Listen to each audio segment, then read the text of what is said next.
So this is definitely not to ask us anything, but I had to find like a real quick intro vid to put on here, so that's the one I picked. But this is Weekend at Friedkin's, man, and I've been waiting for this show for a long, long time because I'm a huge fan of William Friedkin's work, and eventually probably going to get to most of his bigger films on here. But I am not alone in this journey, as a lot of the OG people that have been on this site for a long time might remember my co-host. I mean, back in the day, he was one of the ones to keep an eye on, man. And for the newer people that don't know him, you're going to come to know and love him. But this is the one and the only Russell Runk Rudder, ladies and gentlemen. I'm going to bring him on to co-host the Hello, very everyone. first. How you doing, man? Doing good, man. And yeah, I used to do a site called Bloodtype Online, and I just found out it's for sale for $4,000. What the fuck? The domain name, and I don't know if Ed got rid of it, and like I don't know. That's pretty cool though, because you can think someone who wants to do something on blood types. I don't know why I just typed my finger. Actual blood types would be able to sell that. So that's So cool. what? When was the last time that anything with Blood Type Online you can Maybe remember? like 2012 maybe, Okay. and then Ed might have got rid of the domain name. I mean, he wasn't being like salty about it. He just might have moved on and didn't want to like keep the site around. It was like our website was through some really basic like free thing.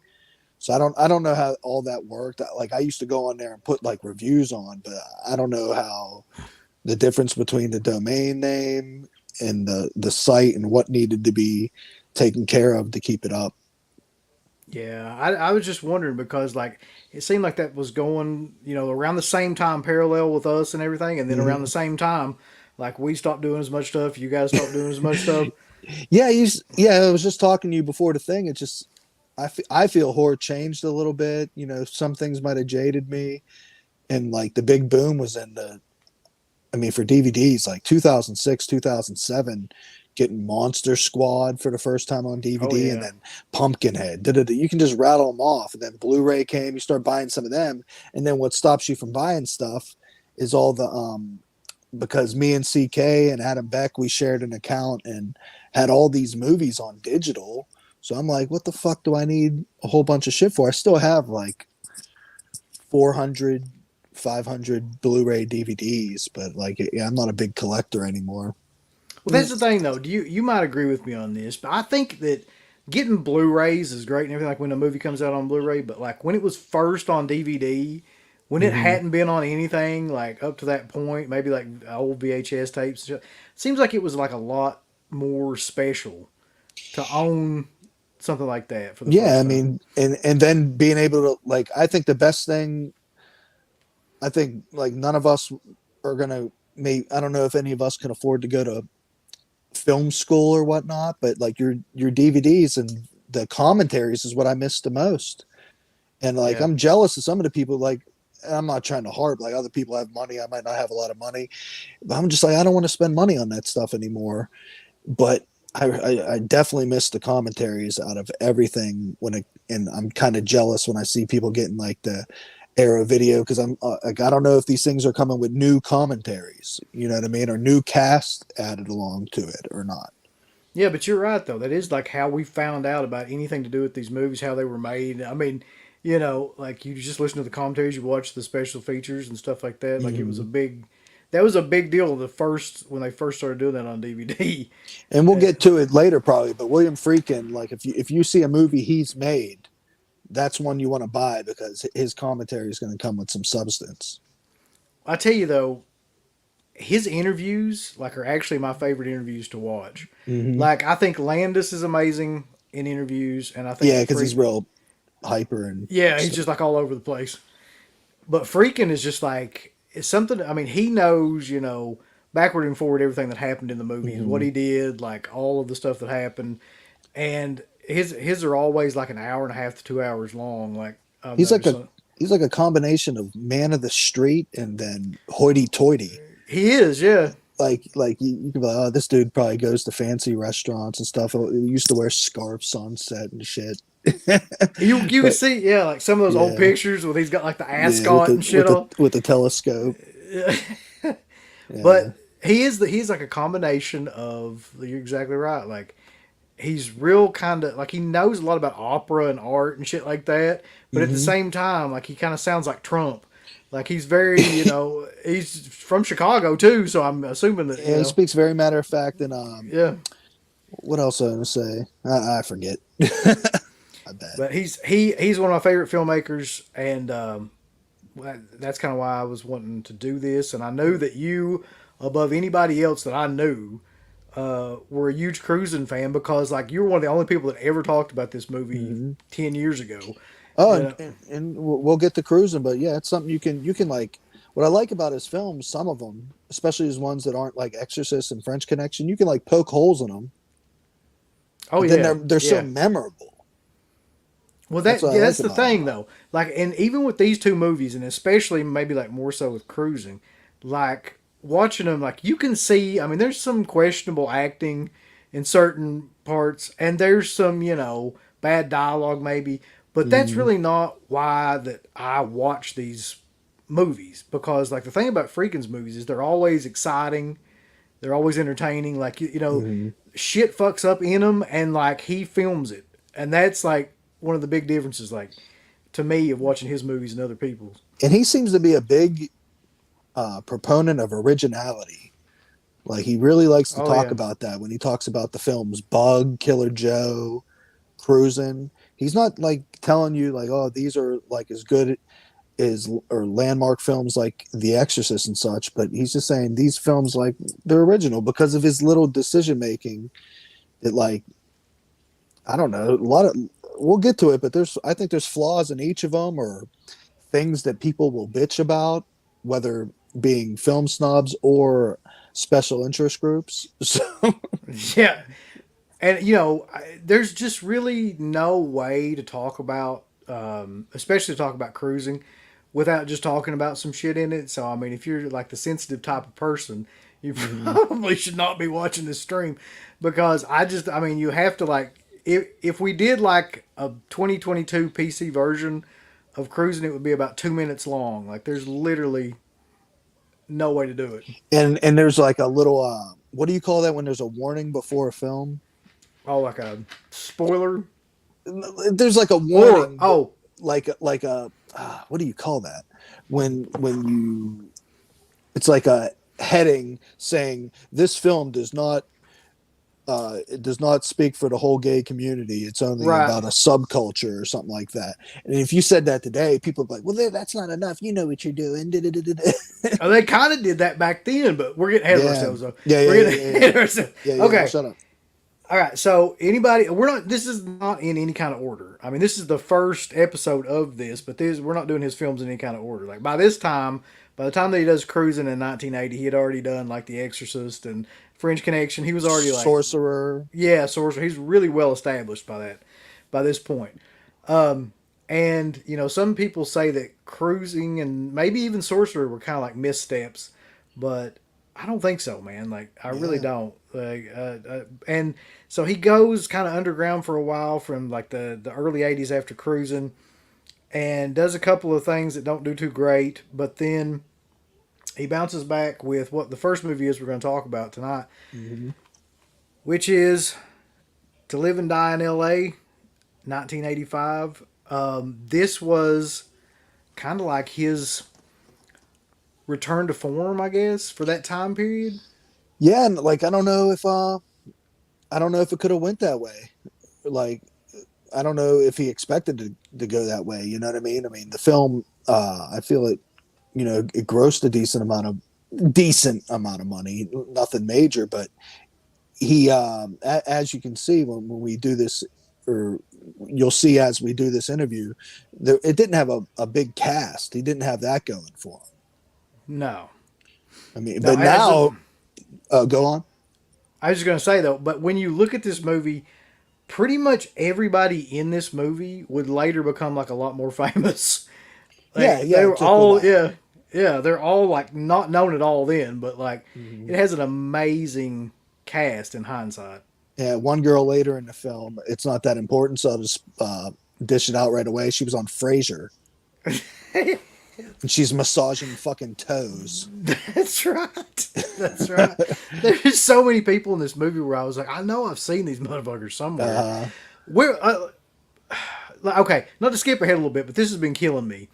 Like, you remember the dude, like the black guy that like he trades, the yeah. counterfeit.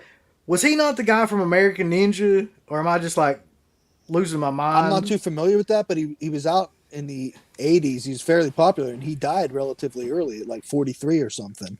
Yeah, yeah. I mean, that just Yeah, it caught me off guard. I did I mean that not. dude's got to stand out because he's one of them really fit Jim Yeah, Brown yeah. looking motherfuckers. You Just know what I just a mean? huge guy too, like in comparison to Yeah. all of them. But okay, so to live and die in LA. So I mean, to basically like kind of try to summarize the movie a little bit, it's made in 1985, so it's made before like Lethal Weapon and like a lot of those movies that will become your kind of Classic buddy standard. cop. Yeah. So it is a buddy cop movie in a way. Mhm. There's a little bit of a difference though because in this one they're not really cops; they're like Secret Service agents from the Yeah, Treasury the Department. deal with, and the reason they're not in DC or whatever is because they're dealing with the counterfeiting and stuff, going after counterfeit bills and stuff like that, which you wouldn't think is such a seedy underworld, but in this But movie it is. yeah, apparently so. Yeah, and so the movie starts off, and I think the only reason that the movie starts off this way is just because to give you like an insight into William Peterson's character being like kind of crazy, adrenaline junkie guy. Yeah, So it starts off with him thwarting an assassination attempt against President Reagan by this guy who's going to blow himself up. And you talk about stereotypical, man. I was watching that. yeah. I was like, oh, wow. But he looked like See, fucking Hellraiser when Hellraiser went to pieces. yeah. So So if the you hate guy, terrorists, there you go. so first of all, the guy's like all the typical stuff. He's like Allah Akbar, and he's going to blow himself up Yeah, and shit. And then he jumps off of the building and detonates this dynamite and fucking vaporizes like Jaws or something, like in the scene in Jaws where the shark blows up. That's what it looks like. This yeah. red mist. And you wonder if that's offensive nowadays. If you have a terrorist character, Yeah, yeah. Well, it's I'm like pretty sure that terrorist character would be offensive because it's like every stereotypical thing. Like, America used to be so stereotypically patriotic. Like everyone's like blindly USA. It's like if a wrestling chant starts, you go USA, USA. So I just feel like it was easy to have villains from other countries. It's not like you want to dehumanize them, but I don't know. It's just easier, yeah, yeah. I mean, especially if there's something going on in current events that makes those type of people exist. You know what I mean? yeah, but I think the '80s were really big on that. But that's really the only scene in this movie that I felt like they did anything like that. You know what I mean? Like, Uh, so, and I really don't think that the scene, like you said earlier too, like it goes by really, really quick. Like you don't really know what the hell's going on. It's like yeah, within a yeah. matter. And more importantly, like when it just gets established, he has his like partner of 7 years, Yes. and that just breezes by, and then right away he goes this other character. I'm sorry if I don't know his name. The older gentleman with the mustache. He follows a counterfeiter somewhere or where he thinks he should be, and then he's at the wrong place at the wrong time, and he gets executed. And tell me if we want to keep this like really spoiler free. I'll try, but I'm I hoping don't people have think seen this yeah, I was gonna say like I don't think you can keep it that spoiler free. So like because for people, that's just the synopsis basically. yeah, for people that are on here, we're assuming that you've either seen these movies or if you haven't seen these movies, like probably not the best time to be listening to some of this because there will be some spoilers. But like you were saying, like really the setup of the movie begins there. Like the other Yeah, shit that just happened was just kind of them showing you that William Peterson's cop is kind of like you know that a and the little. base jumping. Yeah, that's right too. There's a weird scene right after that where he just bungee jumps off a bridge just to freaking Mm. be doing it, and you kind of see okay, this guy, he's an adrenaline junkie, et cetera, et cetera. Yeah, I like when he's talking to his partner about it. His partner's not about it, just like I wouldn't be. People are like, "Oh, that's an adrenaline rush." I feel like you Yeah, got to be like 10 years off heroin, and then you're like, oh, I'll try this, and people ain't gonna judge me. yeah, and that's definitely like comes into play later in the film too. Like so it's all Mhm. like a setup for what's going to happen. Yeah. But the real gist of the film comes when you kind of meet William Defoe's character, who's a counterfeiter. I think his name's Rick in the movie, Hmm. and he's making $20 bills. That's what he's kind of like known for, is like And a making better counterfeit coin. looking Willem Dafoe, might I add. He doesn't have. This is what I noticed. He doesn't have like the whatever the scarring or And whatever that is. the long lines of the Yeah, face and stuff that as time goes by, he seemed to get earlier than some other people because he's like yeah, fresh shaved, oily face, yeah, right on him. You know what I mean? And yeah. I another mean, thing during that shot, it establishes he's a counterfeiter with like a pretty cool soundtrack and like really going through visually that everything that counterfeiting is and how you do it. So that was pretty cool. and here's the thing: I haven't watched any of the special features on this, but I will Mm-hmm. about 100% guarantee you that Freakin found out like exactly how they do counterfeiting money, and he like did it or showed it pretty much Yeah. exactly like that. And that's another Uh, thing we didn't discuss. But he's not afraid to get mixed in with the underworld or get to know yeah, those guys. You know what I mean? that's exactly right. I mean, like in pretty much every movie he does, he goes into it with like cops Yeah. or people that know something about the scene that he's trying to film too. Makes me think in Blue Chips, did he like try to find out like people that gave money to people's families for their kids to play basketball and stuff like that? He's just like that. Yeah, and that's another movie that really is underrated too, because that showed exactly kind of what was going on in college sports at that time. Hmm. But Now they're that's getting paid supposedly. yeah, yeah. Well, I mean, they might as well, I guess. Um, Sorry okay, if I'm so jumping around. no, no, no. So the setup is that this is your typical like buddy cop film where the partner gets murdered and the other cop like wants to avenge his death. That's really the whole setup for the movie. Like if you look at it Hmm. pretty And broadly. it's anything goes. Yeah, yeah. And that's the key to the character is that he will do anything it takes to catch this guy And he didn't put because up too big of a fuss about having a partner, but he did put up a minor fuss. that's right. It's You're, not like it's not like freaking Dirty Harry or something where he yeah, loses a partner and he's like, I don't want another fucking partner. They all die and yeah. yada yada yada. They're just like, oh, well, that's how it is. And he's like, okay. He walks out the fucking door. But see, that's what I'm talking about with this movie, though. I feel like that this movie is way more realistic than any of those like '80s movies, like because it's got all the same kind of things that happen in those '80s movies, but there's no silly like back and Like forth one chewing out, liners. hand me your badge. Yeah, Yeah, yeah, none of that. none of that shit. It's Maybe, very maybe, like maybe the Secret Service acts a little more professional. I don't know. yeah, that's true, man. Yeah, that's what it is. We're the Secret Mm-hmm. Service rather than just regular cops. So you fast forward a little bit though, and so this guy's got his own, and he's a painter too, by the way. William Defoe is Yeah, character in it. he does weird things with that. And I guess my guess is that it had something to do with like him knowing like what kind of paint to use for the money. Hmm. So he like figures out the approximate like paint code that you have to use to make the $20 bills look realistic or whatever. And when you see people doing stuff like that, a lot of criminals, they can be like someone that's making like 20, $25 an hour because they're doing like so much meticulous work. Like people to plan heist and shit. It's just like, man, you could be doing something else. Yeah, and Yeah. I think though that what did you think about Defoe's character in this? He's not like as crazy unhinged as he would get like in later. I'd say it was like a toned down version of him in Boondock Saints. Like like Willem or in the special features or what's his name says he has like kind of a feminine quality. That's true. But Yeah, like I don't know. I mean, I liked him. Sometimes he was just like weird for weird's sake. There's a scene later in the film because I don't think it's that important where he's just laughing at William Peterson. I'm like, what the fuck is he laughing at? I don't know if you know yeah. what I'm referring to. Well, I mean, there's a lot of scenes like there, and he's pretty well known for just like these kind of like off kiltered, Mm, off the wall kind of like scenes and ad libs that he puts in the movies. But yeah, for the most part, he's pretty scaled back yeah, some in this. dude, and Yeah, but I think what they did really good was just establish who the character was, that he was quirky, that he was an artist, and they really, I think they used his charisma, honestly, more than Yeah, anything. because he's got like some of the quirky characteristics. Like he's got the Yeah, girlfriend that's like a stage performer, or yeah, and whatever. that's some of the stuff I didn't like, wasn't thrilled about in the film. Anything regarding that girl. Yeah, I think that was just to kind of show how wacky he was. That Yeah, he that had was this his. side piece, art world, and when he Yeah, kisses her at the beginning and she takes the wig off, I yeah. think he's kisses a dude. It did. Right, It right. did appear I that think the way. shoulders look bigger. Then you turn around, she's slender.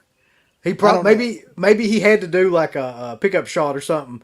That they didn't have the Yeah, or it was just the fuck with the homophobic audience, right, right. or someone's like, "What the fuck's that?" And then, oh, that's just a hot ass kind of chick. But Confuses you. everything about him though is like his character is just kind of odd. Hmm. Like I mean, the stuff that he's into, the way that he carries himself is very odd. And then especially when you get to the scene, you can see how kind of like you know ruthless he is when you get to the scene where the partner is murdered. That sets up the whole Oh, film. the Max or whatever. The Yeah, and he's just like, sorry, buddy, but you're here at the oh no, okay, wrong you're place. talking that. I thought you were talking about the guy later on who I didn't know if he was not a lawyer, but he was something Oh else. no, no, no, The guy that burns John Turturro on money. no, no. I'm just talking about like I've got to figure out some of these people's names real quick. Yeah, yeah, it's bad.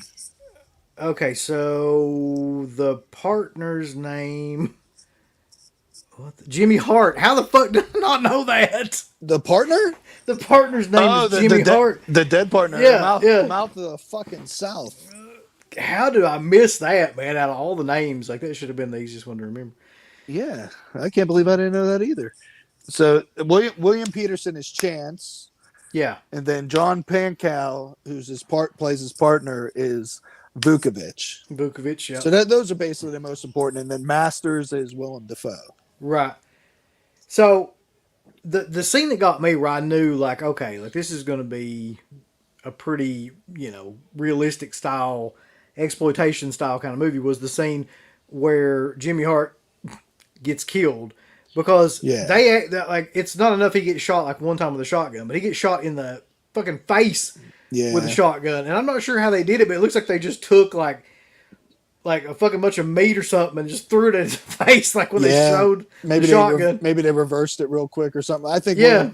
I think Friedkin just does real quick cuts to pull that off because I Yeah. think he said something about that happens later in the film, and then I don't know.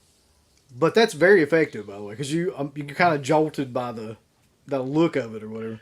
Who invented the backward shot, like the machete and Dawn of the Dead? Like who invented I that don't know. technique? I know it wasn't Savini, but I Oh, it mean, wasn't him. no. I mean, it'd been done before Savini, but I think he may have invented like the cutaway weapon Oh, shit. okay, But yeah, that's cool. uh, but so the rest of the movie is basically like he gets a new partner. He Hmm. basically makes a vow that no matter what happens, he's going to find this guy. He's going to find Rick. He's going to like track him down. He's going to kill him or arrest him or whatever. And Including extorting a beautiful woman who you what never what know how she knows all this information. what an odd that's a good point. Like what an odd kind of like subplot where he's kind of with this other woman and they're whatever, and but she's on parole, and he's helping her out in order to exchange for information. It's like she's on parole for something, but why does she know about other criminals? I don't know, but I guess it does make sense because later in the film, she knows about something, but it's not about counterfeiting. It's just a way to justify something, Yeah, exactly. a way to get some money. Put it that way. I don't know. We'll probably get to that. Oh yeah, it's coming. Okay. But but like he's doing anything that he can basically. Like Hmm. he's extorting information out of people on the street. He's extorting information out of people and he's basically just tells them, like my only reason for doing this is that I want to get this guy, and like if you Hmm. fuck me over, then I'm gonna fuck you over, Hmm. and that kind of shows you the character that he's just single minded and obsessive about like this one thing. And he seems like a likable guy in terms of watching it because I hate the whole if someone has one flaw, they're not likable. Like there's a lot of negative reviewers on this film who said like, "Oh, there's no one to root for," and I'm just like, okay, it's a seedy world, but so what do you want everyone to be polite? And Yeah, I don't really his partner just got killed. Like, why do you need that? and that's what I'm talking about. Like, I don't really think it's a that type of movie where it's like the bad guys and the good guys are clear cut. Mm-hmm. Like you know who to root for, and like it's not the Hulk Hogan hulking Yeah, up, that style of movie. It's very all his movies are like that. Fucking Cruising's like that too. Like, yeah, who true. do you root for in Cruising for that matter? Like, The Black I mean, Cowboy. exactly. It just smacks the shit out of people. Yeah, Yeah, yeah, yeah. Who's that exactly. guy? I can't wait to talk about that scene. That's like Yeah, one of the yeah, greatest yeah. scenes of all time. So there is like a kind of sub thing that we didn't mention with John Turturro too, and this has got to be like one of his early films as well. Yeah, he basically is being followed as one of the counterfeiter. They found out for some reason that he was going to have some bills on him, and they chase him in the airport. Then he goes to jail, and then more stuff happens. They try to shank him in jail, and I think like he makes a deal with Hmm. one of the cops, but probably, I mean that guy Turturro's great in this. Um, there's a lot of really great actors in this movie, And man. Like I even actually like the girl CI. oh yeah, She's yeah, like nice to look at, like kind of slim and shit. I like her, and I like Dean Stockwell as Dean an attorney. Stockwell, yeah.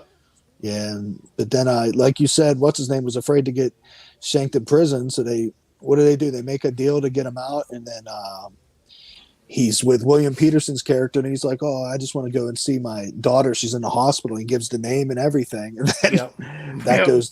that goes to shit, which was really dumb of a character to do. If there was one like, "Oh, I wouldn't have done that," that's the one moment in the film. Yeah, I mean, there's not a whole lot in this film that doesn't line up or doesn't make sense. But you're right, that is a little bit odd. Like, Mm-hmm. it's kind of against hype for all that too. Especially because he was getting warned by the guy that allowed him to take him out of prison. He was like, "Don't fuck this up," you know what I mean? And he totally fucked it up, and he must have not reported that the guy got loose. No, yeah, exactly. Yeah, and he beat. They had in it. Yeah, they had good back and forth action moments with each other, beating the shit out of each other. Because But Totoro really got him in the hospital. I think though by far though probably the best overall like just scene in terms of the way that it was staged and filmed is like the exchange gone wrong scene where the car chase and all that, which Mm-hmm. I think that that's pretty much well known that in the French Connection, Friedkin had like the like prototypical car chase scene Yeah, where he filmed it without like any permits or permissions or anything like that on like a live street, and yeah. which is fucking crazy. And But you got to yeah, keep in mind this budget of this movie was $6 million. oh yeah, yeah, And like they got a permit to go in LA, or like those might have been the seedier areas of LA, and fucking just driving every which way on the streets. And just to give, I don't know if this is like if we're going spoiler free or not, but the reason they do that is because they his CI sets him up or sets up this guy to be stripped of about 50 grand. And then as soon as that happens, all these guys start following um, Jesus Christ, Chance's character and his partner. And next thing you know, every time they get away from someone else is there. So you're like, who the fuck are these guys? yeah. Like two When you're cars start. watching it, Yeah, yeah, yeah, you yeah, find out later who they are. yeah, and that kind of sets up a whole other thing that I didn't really see coming in the movie either, which is like this whole subplot where you're right though. Like how spoiler free do you want to go? It's just earmuffs for anybody that. What? Give me one moment. I gotta let my dog out. Oh yeah, earmuffs for anybody that. Sorry about that. That's fine. So earmuffs. I was just gonna say for people that don't want spoilers because like so the part of this the leading up after the chase is that like one of the units that they were doing the exchange with are undercover cops, and that Yeah. all gets fucked up and one of them gets killed, and because of that kind of sets up the whole end of the film. But before that, though, the chase scene, which I mean, what did you think about it? Do you think it's as good as the French Connection?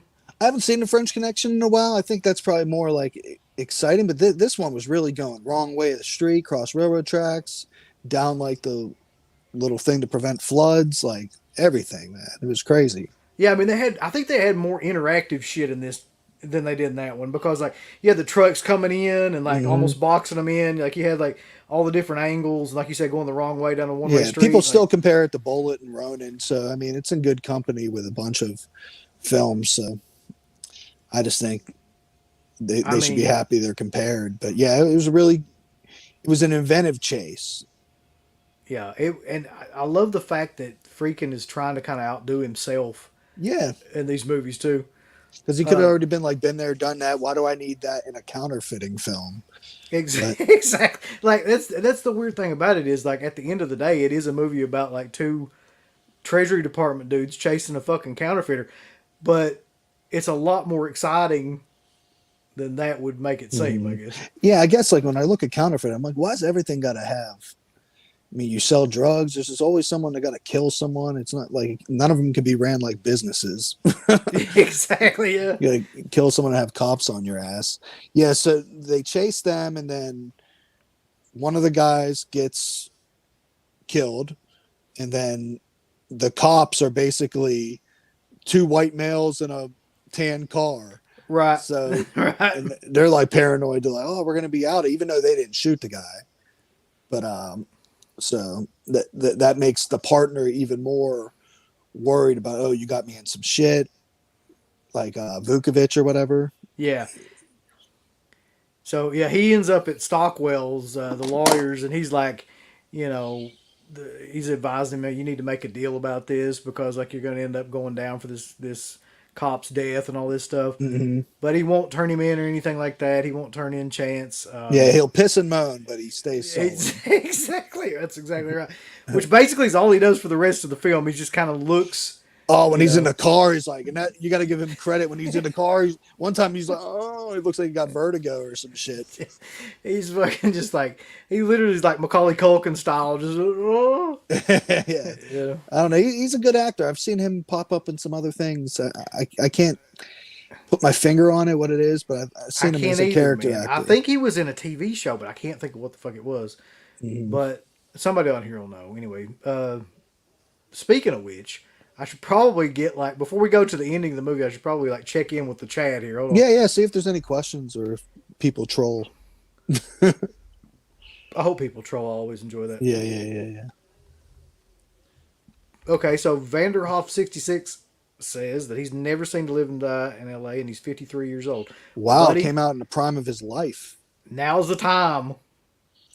Yeah, yeah. It's a really good movie. I think you'll enjoy it despite its flaws.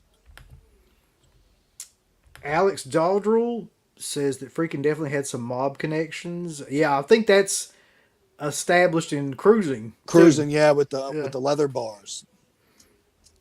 yeah, and I think Freaking just all around. He had some weird kind of like seedy connections. He had connections with cops, He the seemed fearless, mafia. so he just might Yeah, like whatever how we go on the dark web or whatever. Not that we go on the dark web, but like he probably did versions of that to get to the underworld to get to know people. And he's just like, I'm just trying to like when Vice goes and talks to someone that's like a drug dealer and they got a mask on. Like Friedkin's probably like talking to people like that. yeah, exactly. Like he's just concealing his identity, like the fucking Yeah, masked wrestler and those things. Yeah. yeah. All right, so X-Ray Punch has got an interesting theory. He says Living Down in L.A., Cruising, and Exorcist have similar themes, which I've never heard anyone talk about. All the movies involve some sort of possession. Hmm. He says Reagan gets possessed by Satan. Several people assume the identity of the killer in Cruising, and the partner in L.A. assumes the identity of Richard Chance. Oh, that's well. I mean, I guess that's true. Mm-hmm. With the ending, that girl just gets treated like shit throughout the whole film. That's definitely true. Yeah. And the one time, and another thing I've been noticing in films because I just watched Once Upon a Time in America again, where Yeah. Robert De Niro just rapes this girl he's been in love with since a kid after he gets out of prison. Yep. He rapes the girl he's in love with, and it's no question about it. It's a rape. And in this film, like this girl's like all distraught and To Live and Die in LA. She's all just fucking distraught. And what's his name? Just kissing on her while she's like, That's right. she's pulling off. You know what I mean? And I'm like, There was a it used to be blurry. Like there's things that can be blurry where you're like coming on to a chick and then she's like, no. And then you back off like, but you came on strong. But there's other things in these movies. These guys like Michael Douglas will be in one of his sexy romantic thrillers and it'll like, you want to get fucked. And the girl's like, no. well, that was the thing back then. Like, I feel like there was a lot more of that on screen kind of shit, like where the directors own shit kind of got projected onto a lot of these characters. They really don't do that anymore as much. Yeah.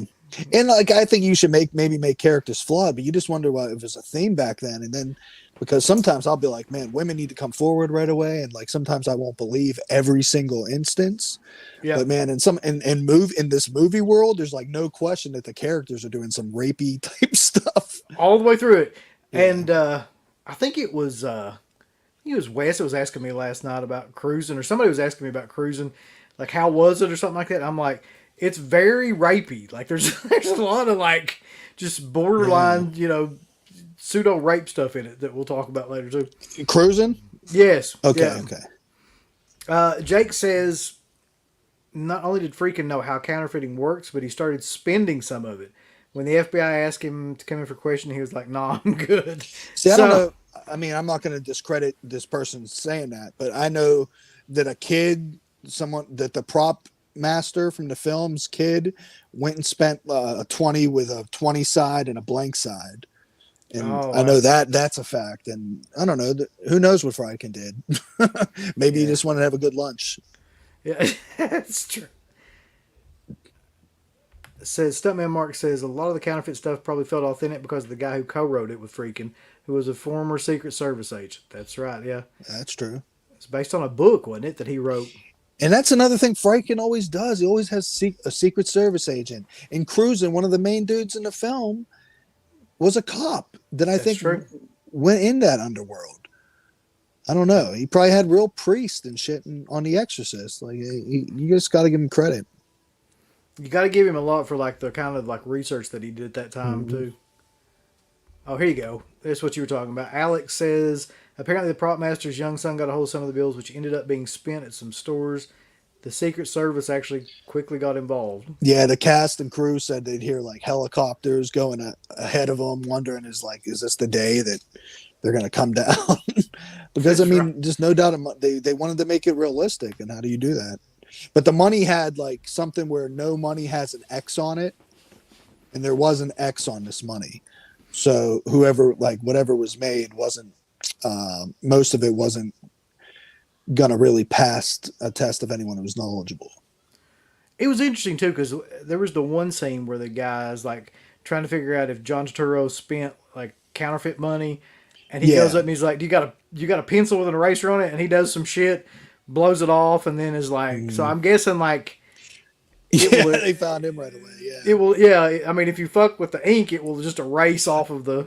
And another thing we forgot to establish is that Willem Dafoe's character like knows Totoro character is going to rat and can't handle sitting in prison. Yeah. That's something we've kind of forgot to mention. That's true. Yeah. Jake also says the sad thing is this movie would have been more successful if they had gone with a goofy ending.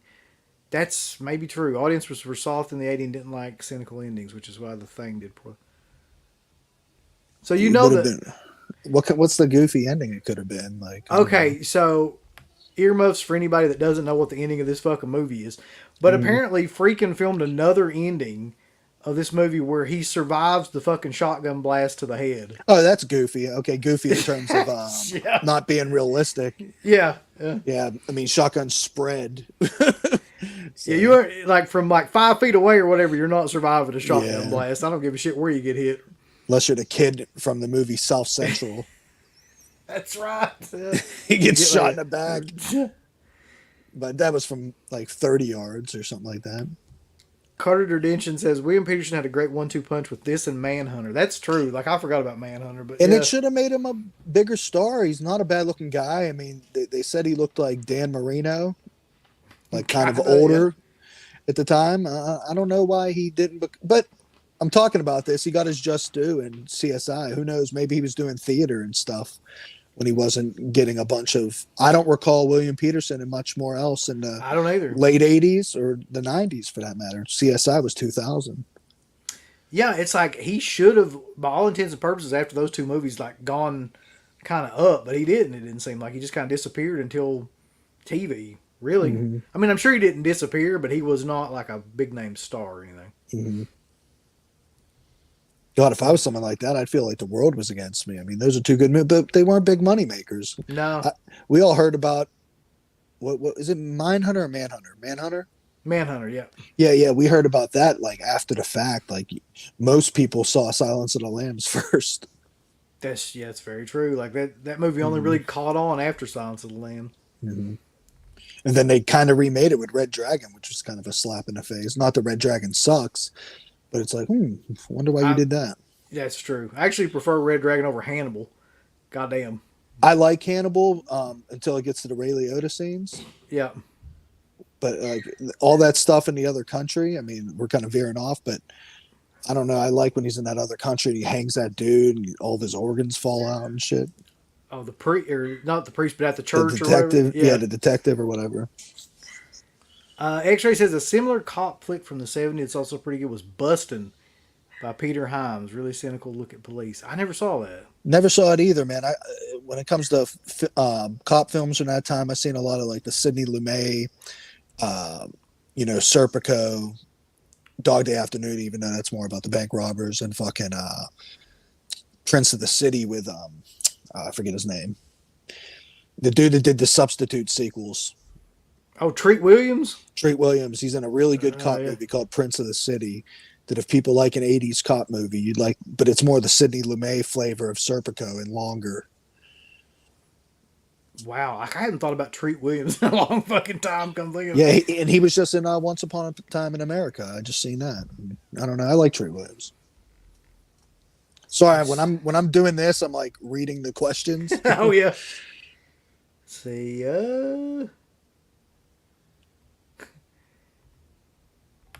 to live and die in L.A. locker room scene, or gym locker room scene, creepy and weird.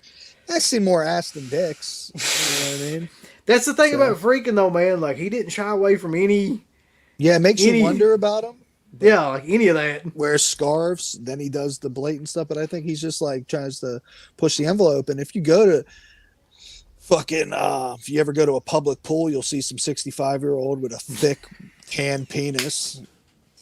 You know what I That's mean? true. And Though. you're like, and when you're our age, like from my age group, we were all like, no, we don't want to take the shower after gym. You know what I mean?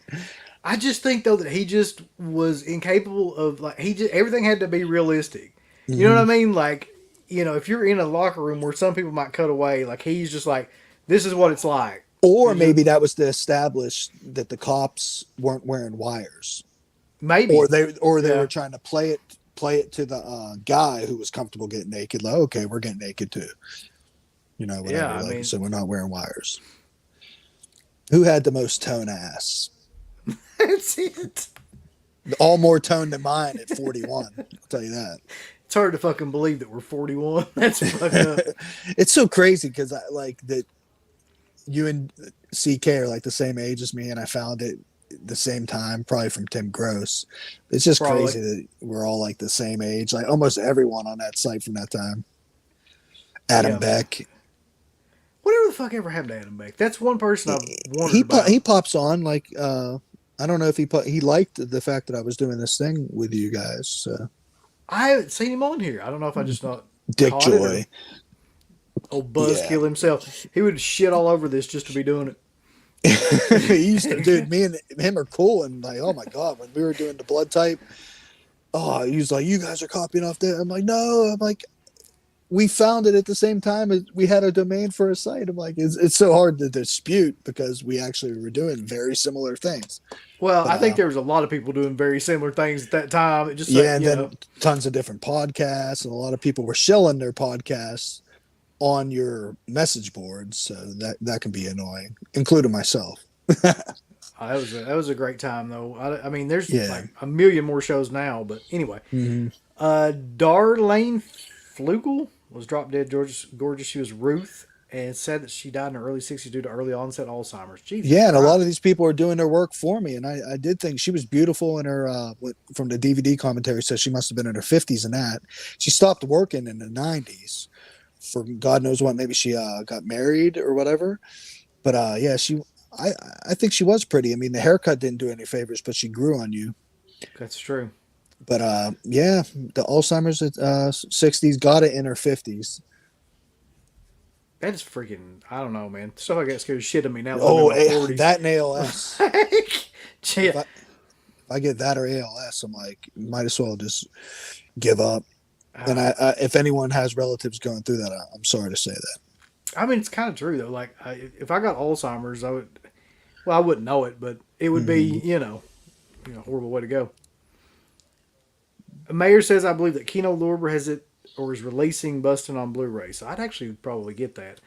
There's Now we something need to. about cop films of that kind of era that I love. I think they're all pretty good. And who's in Bustin'? Everyone keeps saying it, but is anyone saying who's in Bustin'? Somebody give us some sort of cast. I'll look it up in a sec. Red asked if the captain did Alive tonight. I don't think that he did. Okay, so we'll look up who's in Bustin'. Anybody else have any like? I don't think there's really a movie like this per se. Like, you remember Tequila Sunrise? You With would Kurt Russell, Yeah, I think it was it had Kurt Michelle Russell? Pfeiffer or maybe it was Mel Gibson Mel and Gibson, Mel yeah, Gibson, yeah. that kind of had the same tone, like the way that it looked and Or everything. like Like, movies like 8 Million Ways to Die. yeah, That's Jeff Bridges and yeah, Andy Garcia had the just had the seedy looking like you're trying to be Miami Vice flavor. You know what I mean? But yeah. I would love to know. Like, I mean, this movie had a really really unique look to it. Like the cinematography in it, everything is like much different than like in French Connection, where everything is like kind of dark and grimy looking. In this mm, movie, everything is kind of like oversaturated and bright, and the people are wearing clothes that are like Miami Vice ish kind of. and he had a special cinematographer. I forget what he did. I think it was like foreign film. So he went outside the norm for this Yeah, film. Put it that and you way. can. I mean, whatever he did, it paid off because it looks amazing, and no other film really looks exactly like it either. Mhm. Elliot Gould and Robert Blake are the ones that are in Bustin'. Yeah, yeah, definitely. Robert Blake, is that the dude that killed his wife? I believe so. Yeah, Yeah, nice that's guy. Beretta. Yeah, good guy. Yeah, but I mean, like because he's done some interesting films around that era, so that's pretty. And Elliot Gould is like, I think he's magnetic in a way. I don't He's got know. a lot. Yeah, he's got a lot of charisma, especially in the '70s and '80s, like early '80s. And even A in lot of stuff. American History X, that fucking dinner table scene's just fucking crazy. Yep. All right. So the ending of the movie, though. So Something really bothers me about it. okay. The lawyer, Willem Dafoe. I don't know. I'm kind of jumping ahead. Like they managed to get the money, but from that dude, obviously that died from what was that FBI that Was shot the him? FBI? I think FBI or so. yeah. Yeah. So they got the money. They end up giving it to Defoe, and then the one dude jumps right on Defoe's character, and they're just ready to arrest everyone. So you saying you didn't like the? No, they shot him. Willem Dafoe gets they the one dude get shoots William Peterson's character. Yeah. He shoots that guy, and then Willem Dafoe runs away, and then the character just has him dead to rights. And Willem Dafoe says, "My lawyer said you wouldn't turn him in or something like that." Or what Yeah. did he say? He said you wouldn't turn on your partner or something Yeah, like yeah, that. you wouldn't turn. And why would he? Doesn't that mean he knew who these guys were, Well, see, that to me or was did he part of the not know whole the thing. identities? It felt like that he says something in the beginning, like when they're getting ready to do the deal and everything. That I can't remember what it was, like where you almost think that he knows they're not legit, Yeah, but I don't like the know if bomb maybe strings. He's not yeah, tan. Bomb yeah. strings. So I don't know if it's like he knows but isn't sure, or he's just trying to like play it out, and they were gonna like, and they jumped him too fast. I don't fucking know. Like, Mhm. but yeah, you get the feeling that he maybe knew like what was gonna happen before it happened. But it is an odd. You talk about like a non Hollywood ending to a fucking movie. Like, I don't know if it gets much more Mhm. non Hollywood than that. There's the psycho way of taking him out in the middle, but then there's the way of like you're getting to your ending and you're a guy.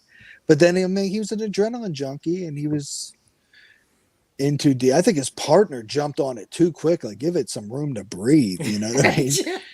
Jesus. It's one of those endings too, There's a and I bunch of mean, fucking lockers there, and then the guy goes in the locker and grabs out a fucking sawed-off shotgun or a shotgun. I don't know. it's a scene where I caught myself being like, like one of those scenes where you're like, don't do that. Where you're Mm, talking to yourself like that's a fucking stupid move. And how does he miss the guy? By the way, fucking Peterson takes a shot at the guy with a mm, pistol from like 3 feet away and misses, and then he shoots him with the shotgun. Uh, Didn't the guy get hit though? did he get hit? I thought he did because I thought he went like, oh, like Maybe I he think he did. got Maybe he did get hit, but maybe like he like shot it, but the dude got the shotgun blast like right before he shot it. which that So scene is fucking just it's that pretty is brutal. yeah. I mean, a lot of scenes in cop movies, but that one for some Mm. reason really kind of stands out, just And I because you almost forgot. It was kind of cool watching it again because I mean I've had this DVD since like 2004, 2003. Forget when it came out. Doesn't matter. But yeah, it was kind of refreshing to see an ending like that, and you didn't expect it, and then you kind of yes, felt for him. But I mean, the dude didn't have a death wish, like the.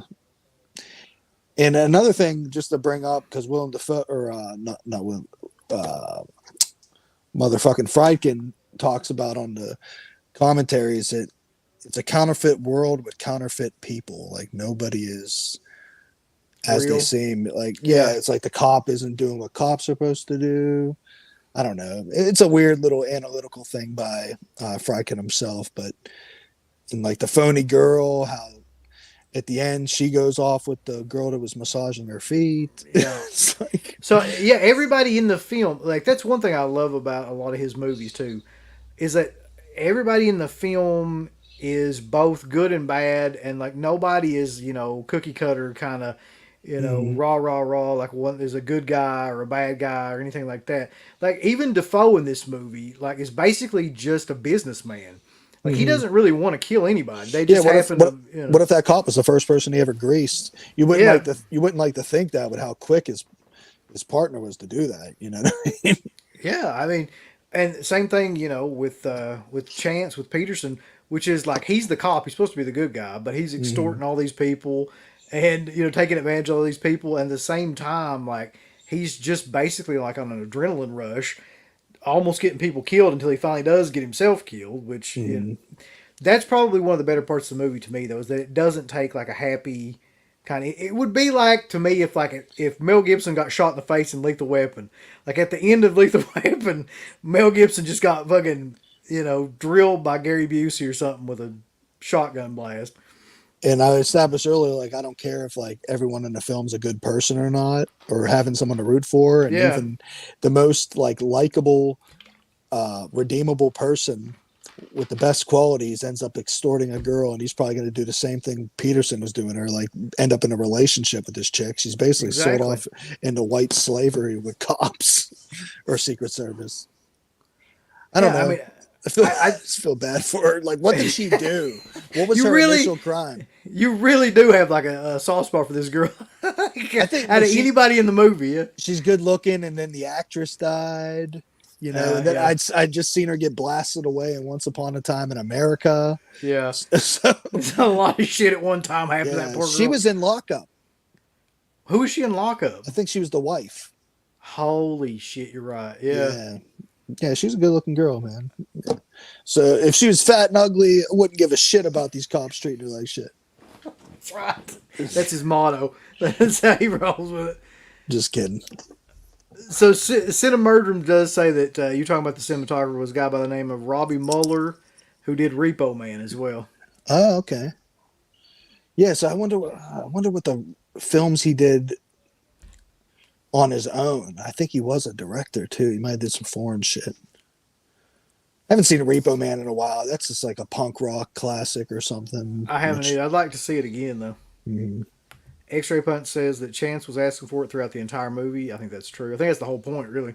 yeah, Jesse wants to know if you like Cop with James Woods, 1988.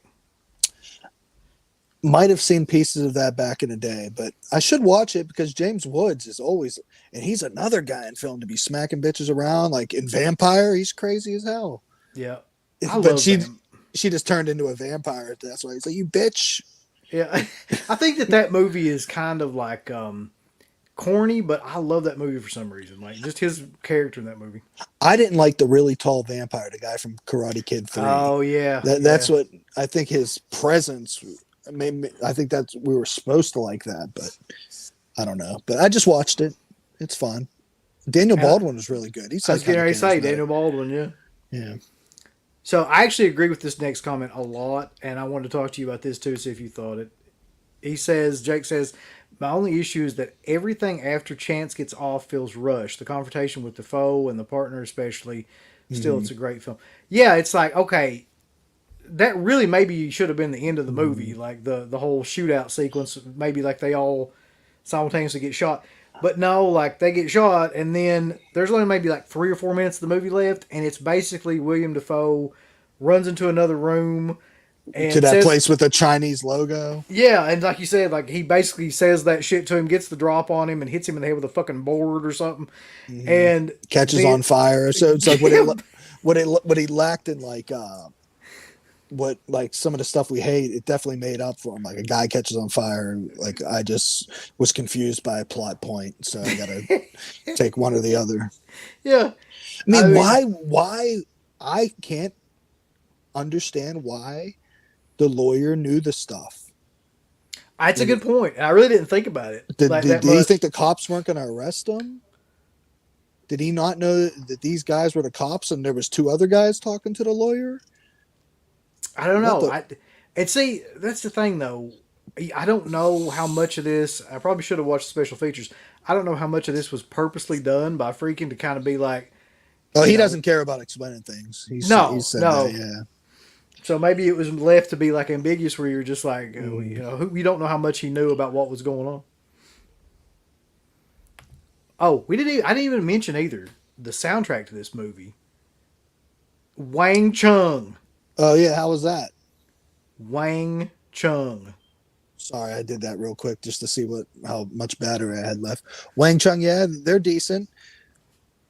I like the cruising. I like the cruising soundtrack better than this one. I'll tell you that.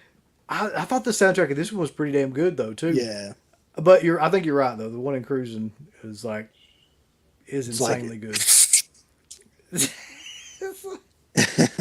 What is that, by the way? Did they ever explain what the fuck Rush. that is?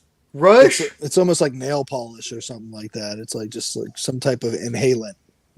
Oh, okay. I was like, is he like huffing like spray paint or what is Yeah, it? there used to be some shit my friend would get. It was called pig sweat, and it wasn't literally pig sweat. It was some like inhalant. I don't know if people do that. Like it's almost like similar to that shit David Carradine or which Carradine died in the closet. Was it David? Yeah, David. Yeah, like is that a similar thing? Like getting that rush. I hate when God, people are like, they're like, you will never have an orgasm, like choking the shit out of yourself. I'm like, dude, I'm like, yeah, but you won't die a more embarrassing death. So, that's right. It's a risk benefit yeah, ratio. You got to yeah, fucking weigh. You got to weigh that shit out. You know. I don't know. I say don't jerk off for 2 weeks and then jerk off.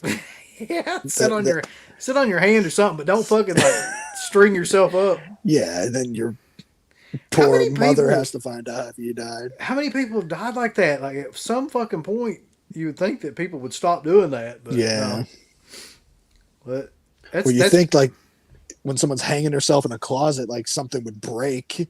But but that's as good a segue as any oh, cruising, into yeah, cruising. Yeah. cruising for a bruising. So 1980. Filmed in Uh, 1979, so it still has that yeah. heyday of the 70s flavor.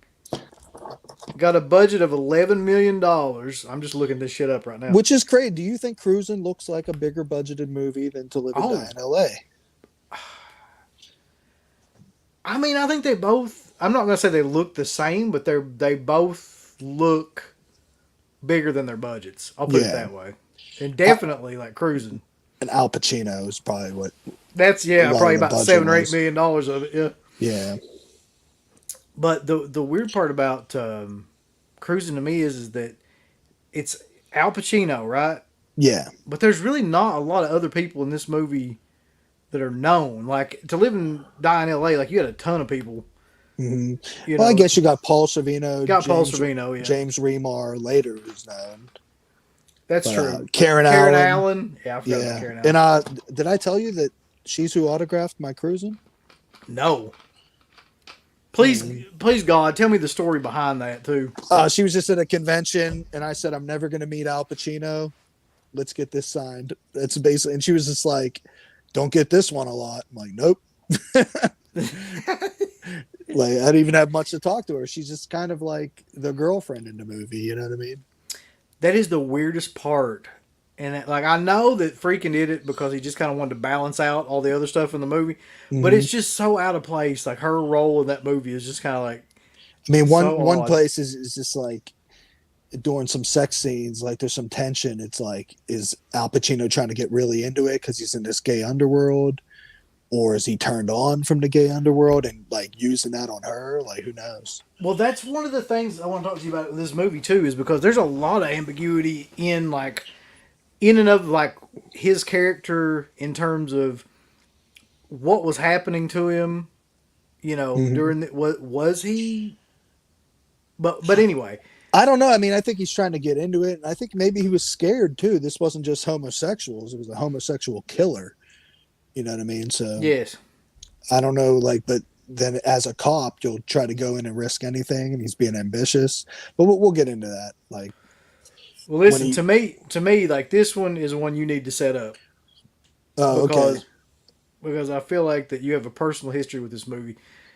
Well, basically, he's a, I think like a regular cop, and he gets fast, and he feels this is going to fast track him into, you know, a better career as a detective, and he might already be a detective. I can't recall, and so he basically goes and sets up shop in like I don't know if it's like some type of typical New York area, and but it's more of like a gay community, and he lives there, and then he starts cruising to leather bars at night, trying to learn about that, and he's not literally cruising. I think that's when you're actually looking for sex, but he's trying to make it appear like that so he can Yeah, find a killer, and he's going to all these bars that like when someone said William Friedkin was connected to the mafia, these bars they allowed Friedkin to film there, the mafia. So that's an interesting tidbit.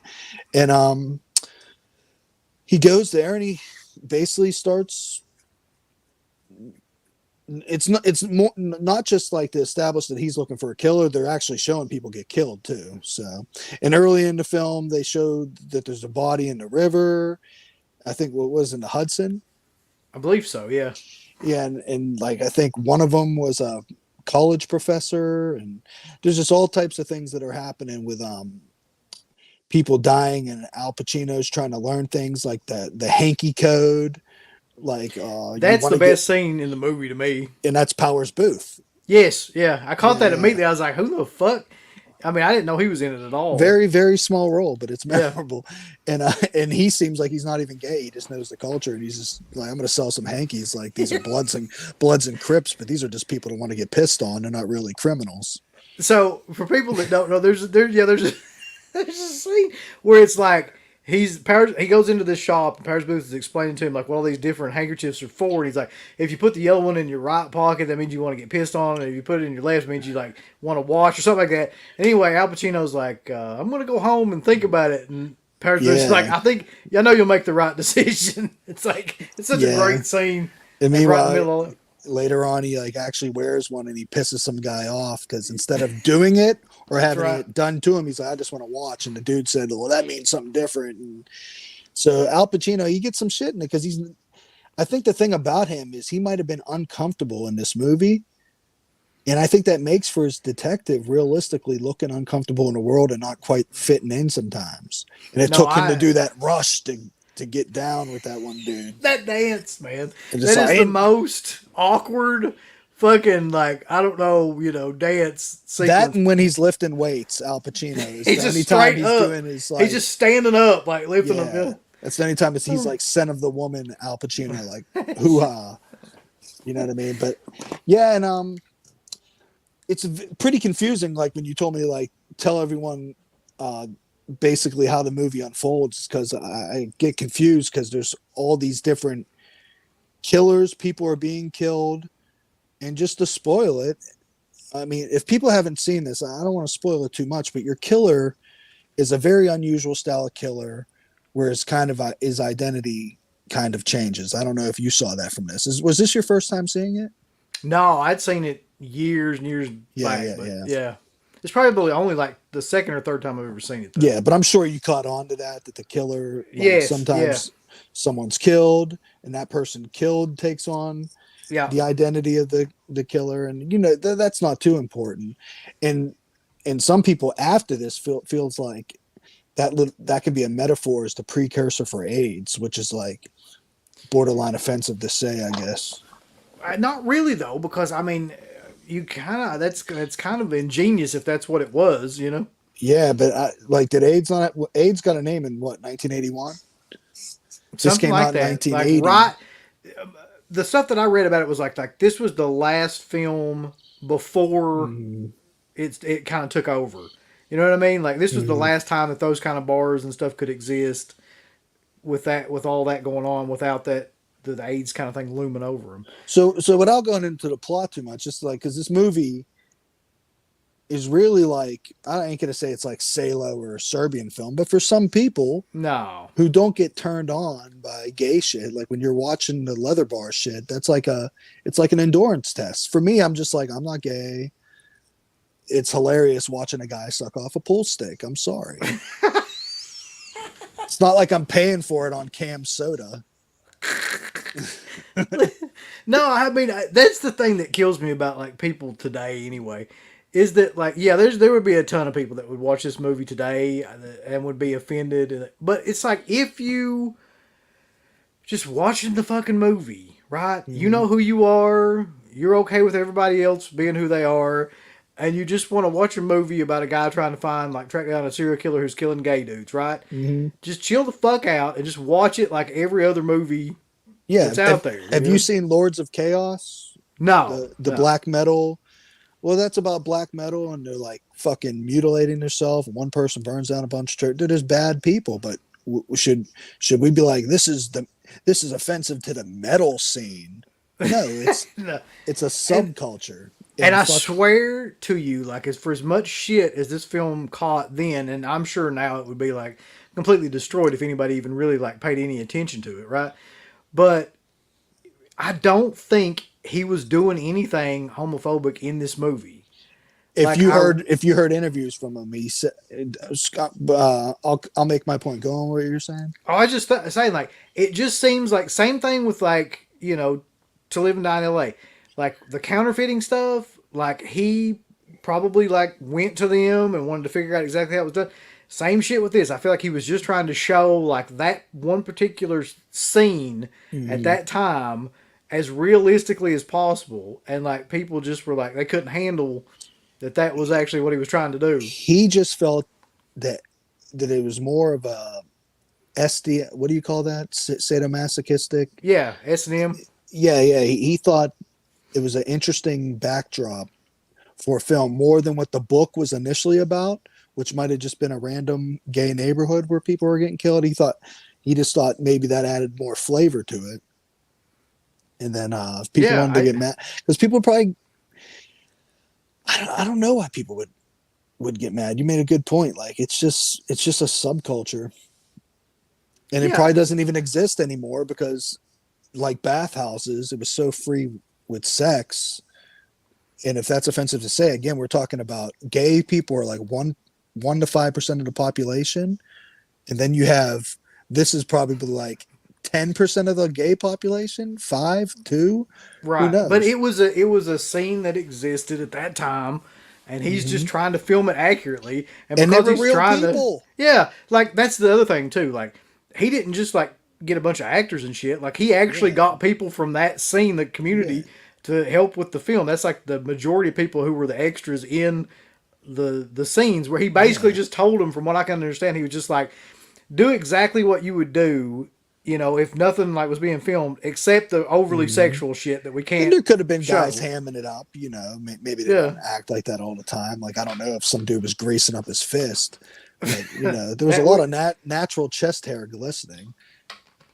And, you did you say, notice this film made me want to take a fucking shower just for the fact that everybody is always sweaty. Did you fucking mm, notice like everybody all in this yeah. movie like is like just drenched in sweat the I entire wonder, I time? mean, and those places were packed to the brim too. So I wonder if that made it like that or if they just did that for filming purposes. And oh yeah, and we forgot to mention his friend he makes like kind of like a gay playwright friend. It's like, oh, I'm making a play. It's really sophisticated. Yeah, he's like the optimistic, Yeah, yeah, yeah, kind and of he's a pretty good guy. And good guy. yeah, later in the film, he shows up a couple times. So I don't know. And I think he had a boyfriend, and James Remar's character played. Yeah, and And they were constantly fighting and all that shit. But anyway, yeah, so like you were saying, like it basically true thing that happened on The Exorcist, where the dude that was the radiology tech in The Exorcist ends up being a serial killer that preyed on gay men. and that might have helped William Friedkin decide to make the movie as well. Yeah, and then so that's kind of the whole plot of this. So, well, that's not really the plot. That's kind of like the basic plot of it. That's not really what happens, I guess, Hmm. throughout the movie. But and then Al Pacino inserts himself into this world, trying to figure out like who the guy is by getting picked up by him. Hmm. Eventually, like is what the hope is. And when he And does get almost picked up, it gets a little scary. yeah, The exactly. radios goes out. He gets, I forget if he's hogtied or whatever. It's probably something he asked for because that might have been the mo of the killer, killing like kind of defenseless people. Yeah. Well, the very first scene in the movie really is like a guy being hogtied and stabbed to death in the back. Boy, was that flirting awkward. That was so fucking He's brutal. like, I like to be worshipped and adored. Fucking guy. Yeah. Poor guy. But yeah, and just because, and then we talk about Al Pacino being tied up, and then the radios go off because he's wired. Or is he wired, or he has a wire somewhere? Yeah, but it Correct. doesn't work really well. Remember, like it starts to go out, and that's why they all run in and shit because like Yeah, you can barely hear what's going on. and that's what brings us to the interrogation scene, which has Ed O'Neill from Married with Children in it. So I that's bet. another big name in there. Yeah, I lost my shit when I saw that too because he's as young as I've ever seen him in a film. Like, Mhm. is insanely young looking. But so then, 90% of the film is an exploration of that scene and these clubs. Like, there's a club called Ramrod, I think, and Yeah, like that's a, subtle. a couple of other ones I can't remember the name of, but that one stuck out for some reason. Yeah. Um, and there's a lot of scenes in those clubs where you're like, wow. And the one that everybody always references is like, the fisting scene. There's a fisting Yeah. scene in the There's movie. people just crowded. It almost looks like I mean, he's there doing that is. He to. looks like he's putting Crisco on his fucking up to his like elbow. By the way, Mhm. I don't know what kind of lube that is, but it doesn't look sanitary. That's where I'd rather be the dominant one. Yeah, Not that I want shit on my fist. yeah. But Sorry, YouTube. there's a lot. There is a lot of things like that. Exploring this kind of culture. Hmm. But And, the movie's more than that. They're just showing that to like just show you how seedy. And I think he can say he didn't do it. I think some of this was to push the envelope to probably get like heterosexuals like, "Ugh," like that's kind of weird, I can't tell though. I can't tell if he's trying to do that or if or he's he was just just. capturing what was going on. I don't know, but was he allowing an orgy to go on the set of his film? You know what I mean? I mean, Of apparently, sorts. somebody brought up a good point, which is there's like 40 minutes of this that's like on a cutting room floor somewhere that is basically just hardcore kind of sex. And And James Franco wanted to reimagine that yes, in something yes, called Exterior Leather Bar yeah, and or like, Interior Leather Bar. I forget. and so I'm not entirely sure what he was doing necessarily with this movie, but it is a unique film. Like it's unlike Hmm. anything you'll ever see. And that's what I'm saying. I mean, there's things you can pick at. There's definitely things with the killer. You're like, what am I watching? Yeah, Because you yeah. don't. The killer's like the first time I watched it, I probably didn't even notice that The By the because way, I wasn't looking for it. I wasn't either. The killer has got like some really creepy kind of like one-liners, like a la fucking Black Christmas style, where he's like, Yeah. Who's here? I'm yeah, I'm here. here, You're you're here. here, yeah. Yeah, yeah. And then he's also like, he always says, "You made me do that," Hmm. after he kills him and all that. So it's got that element of it too, where it's like almost like a slasher film in Hmm. parts. Um, Which I feel as a slasher film, like if you're watching New York Ripper and then you watch this right after, you feel like you're in fucking dirty New York City. yes, You yeah, know, it like has it the just feels same like that. vibe. And we forgot to mention Joe Spinell earlier in the film, Oh given fuck given yeah. almost like a Travis Bickle speech, like somebody should just wash these streets up or something like that. And then those two cops are pieces of fucking shit. Yeah, so there's two other just like beat cops in the film that Yeah. they don't really get referenced that much throughout the film, but they're just like they're always like hassling all the people, like the streetwalkers and stuff like that. Hmm. But then eventually you find out that Spinell's character is secretly kind of gay and he's going to all these Yeah, he places and follows stuff. them. Yeah. And Spinell's great in it. Like I wish he would have actually had like a part, like other Yeah. than I guess three scenes. yeah. I mean, if he'd One had like and a one was decent just like when he's just like trying to look who to he thinks the killer is. He keeps seeing all these people in the leather bar, and Spinell shows up. yeah. I mean, there's something about him where he's just like personifies New York. Like just the way that he Hmm. looks, like you just automatically like And how about believe. trannies in film, whether transgender or transvestite or whatever? You had Brad Davis, who Oh was yeah, who is or was that Brad Davis, who was the brother of the guy that was in uh, Midnight Express, where he has the hashish and ends up in a Turkish prison. You ever yep. see that? I love that Yeah, movie. Yeah. yeah, he's definitely good, and he died early of AIDS. That sucked. But and the guy and his brother was in 10 to Midnight, the Naked Killer. I don't think I've seen Ten to Midnight. Ooh, you got to watch that. It's on Tubi. If you want to watch something for free, see something that's shocking. It's like a Naked Killer with Charles Bronson. Oh fuck, I gotta see that then. Yeah. Not that you want to see nude men. Well, I mean, I would watch anything with Bronson in it that involves like that kind of exploitation style Well, film. it's a slasher. Yeah. Yeah, it's a slasher where you see the identity of the killer the whole time. Yeah. So, how far are we along? Well, that's a good question. We skipped around quite a bit, but Yeah. basically, okay, so he's trying to find this guy, yada yada yada. Goes to all these clubs, almost gets picked up a couple times. Oh, and then he starts losing his fucking mind because he's like, and he goes to carry out, and he's like, oh, I don't think I can do this.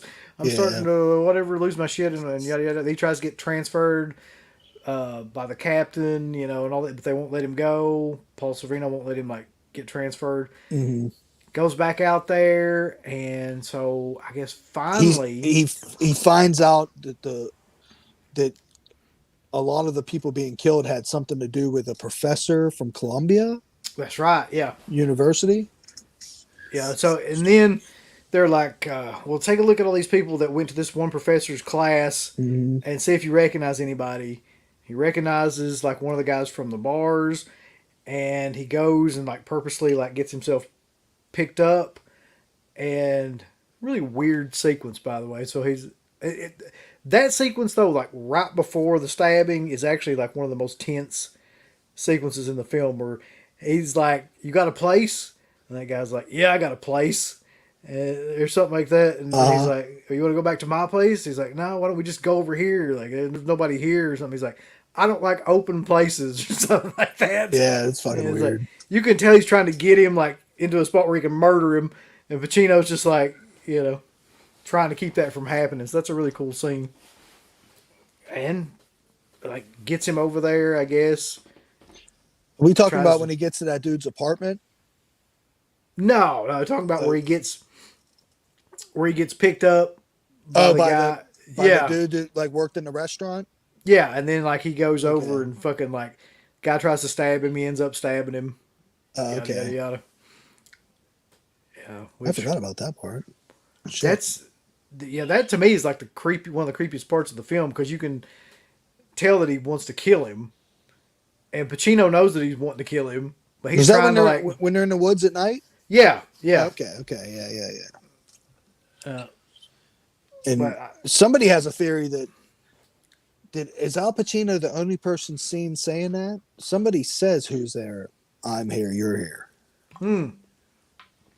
he says that to him, yeah, like right Mm-hmm. before that, he's like, "I'm here, you're here," or something like that, or Mm-hmm. whatever it is that he knows that he says. Yeah, I think that it's impossible to know who the killer is in this movie, really, It is, and that you know, because the one freaking dude's a schizophrenic, the dude from Colombia, yeah, and like he's hearing things his dad's saying, you know what you have to do, but then they find his hand on a quarter thing, but he's gay, and he might have went to those booths, because I think they said they only found a fingerprint, but oh yeah. So he kills the dude in the booth. Like I forgot about that scene too. There's so many mm, scenes in this fucking movie. yeah, yeah, a lot. That's why it gets confusing to talk about. Yeah, and like so he drops the quarter in, and the quarter's got like his bloody fingerprint on it or whatever. And Yeah, that's what they yeah, use to like confirm that it's one of the guys. Yeah. yeah. I forget if they said it wasn't his blood or it was his blood, because the dude at the hospital he's like, "Well, I didn't do it." So That's Pacino right. goes home and he looks in the mirror when his wife's like trying on all the garb and shit. Yeah. He looks in the mirror and it's just like, I'm like, well, I don't know why that would make me think Al Pacino's the killer. And yeah, from what I understand, like Freakin just told him like go to the Unless, mirror and just act like you're glad everything's over with and you're done. mm, And then what was the last thing? It was something like it was supposed to be like ambiguous anyway. Like you're never mm. supposed to know like if he's actually the killer or And not. that's another thing that makes it like an infectious movie, like AIDS, which Yeah, if that's offending anyone, I'm very sorry. This is just a theory out there. yeah, And really, it couldn't have been intentional because AIDS wasn't named yet. And that's it true. Yeah, certainly it wasn't didn't. popular yet. Like, it didn't blow up. Like, you got to have patient zero. And But then, there's so many good things about this movie though that kind of mm, override. Like I don't really understand. I guess I kind of understand why the movie caught so much shit from like the gay community, but like there's a lot of stuff in this movie that's great if you even just look past all that shit. Like for instance, the idea of having like all the different killers and things like that mm, is a great twist on something that's kind of like a basic murder mystery. yeah, it's Like never really done before. Like, I've yeah, never seen that done. yeah.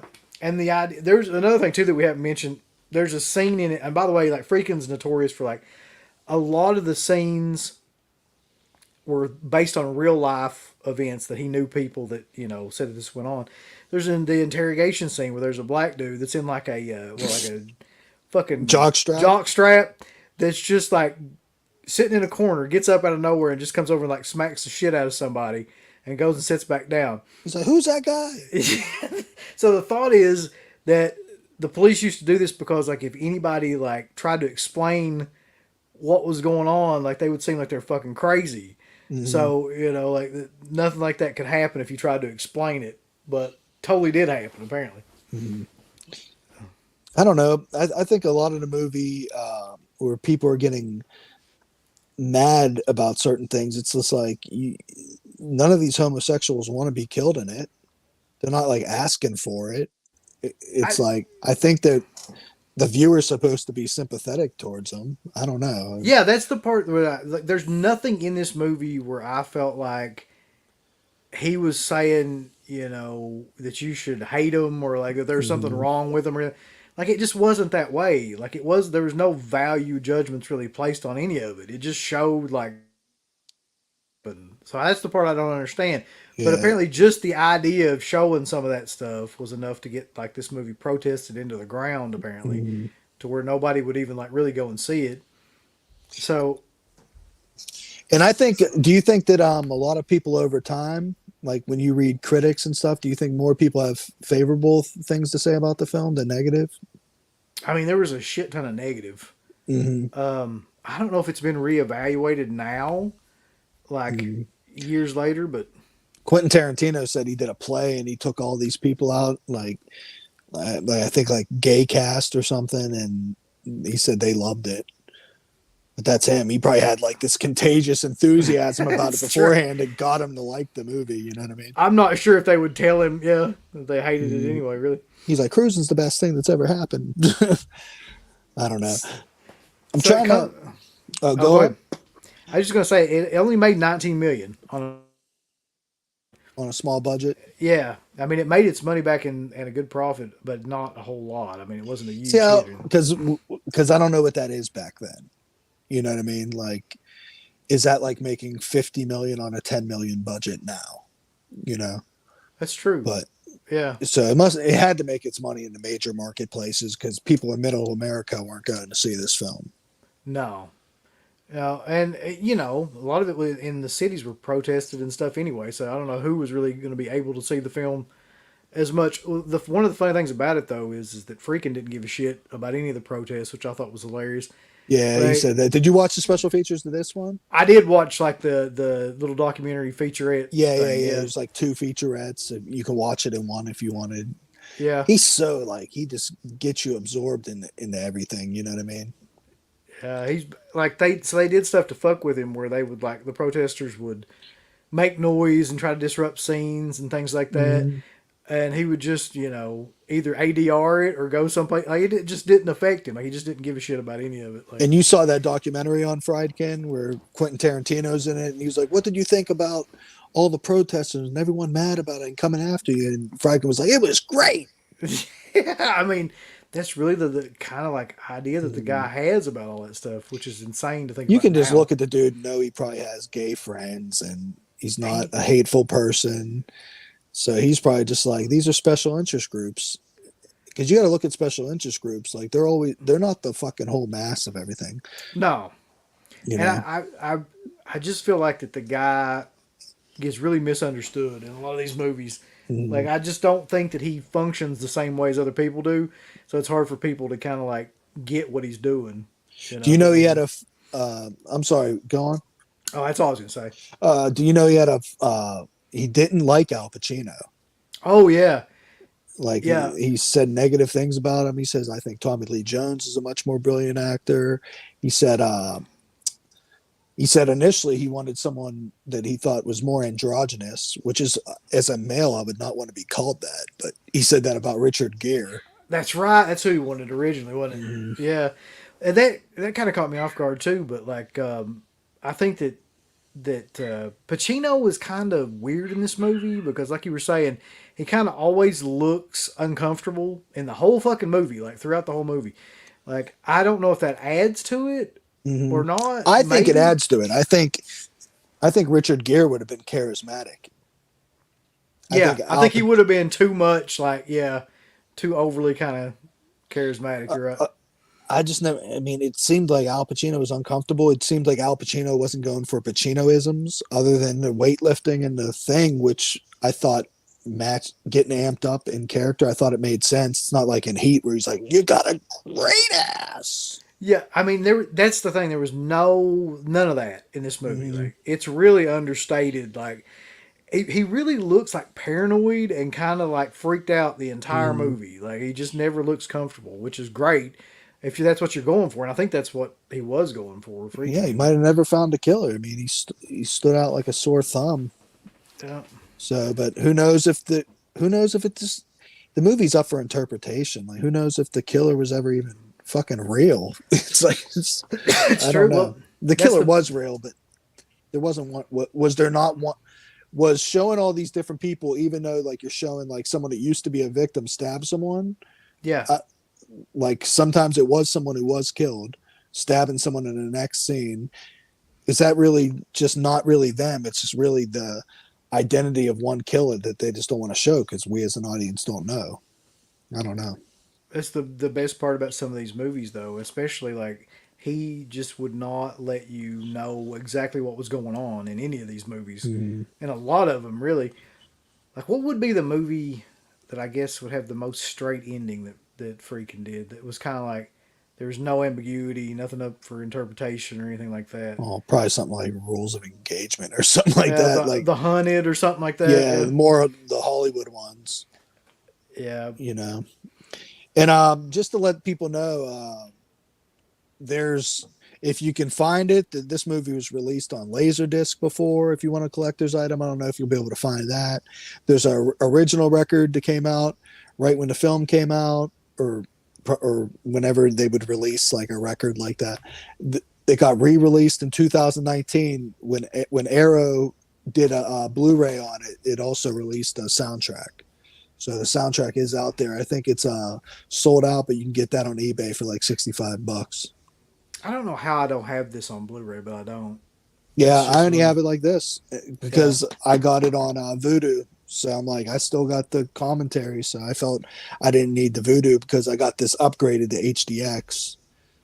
So, Yeah, I, it's a great film though. Like I can't say mm, enough like really good things about it. And it's completely unlike and it's completely unusual, unique, and like unlike any other mm. film that I can think of. Like, I think its flaws make it great yeah, because that's what makes it stand out. Like both, even the thing in To Live and Die LA, when I'm questioning why did that dude know? yeah, Why did he know that that the dude wouldn't turn on his partner? I'm like, so that means you know who they were in the deal. I'm like, doesn't make sense. But I don't know. I think that's what makes me like the films. Not just that solely. The frustrating. I think there's so much good meat and potatoes to the films that the little flaws or things that Friedkin's trying to do to fuck with the audience doesn't really bother me. no, me either. I think that actually makes them a lot better than like the more polished films. Like Mm-hmm. the fact that shit is left in there, that a lot of stuff that's kind of awkward and just kind of offbeat is left in his movies is better to me than the other shit. You know, when he's standing outside of that dude's apartment, it's weird. He does one of them like Oh yeah, yeah. shots like that where it just like and then the whole thing's black around him. Like, why'd you put that shot in this film? That this film doesn't have that. I I don't know, like flavor to it. I don't know. It was weird. and there's a couple of scenes in Cruising too where it was with some of the extras and things like that where they're you talking to the police where I was just they're clearly not actors, you know what I mean? Mm-hmm. And like they're just real stilted in their performance, but he just leaves that shit in there because I Mm-hmm. mean, He says he's like a one take guy, yeah, I'd heard that too. Like especially in To Live and uh, Die in L.A. He says it gives you like a sense of urgency. I kind of like the idea of what he does, which is like everything's exciting. Like he wants it to be, Mm-hmm. just the energy to be there. Like he doesn't give a shit about like if it's perfect. He just wants it to be really kind of like, you know, It's like all these guys are pretty interesting. Like, but you think of like he probably had low self esteem at one point. Like all his like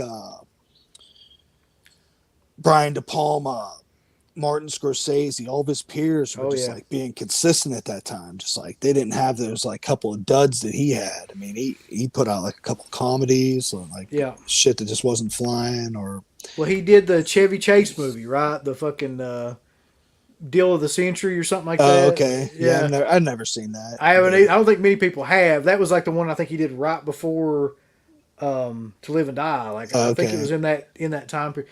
But yeah, he did some real kind of where I think he may have been trying to do like studio Mm-hmm. movies, and he just couldn't fucking People pull it like him off. remind me of John Carpenter and Romero, like Yeah, people that really had setbacks. Carpenter Carpenter had a good decade, but right after that, it was like his Chevy Chase movie. Chevy Chase is doomed for some of these fucking directors.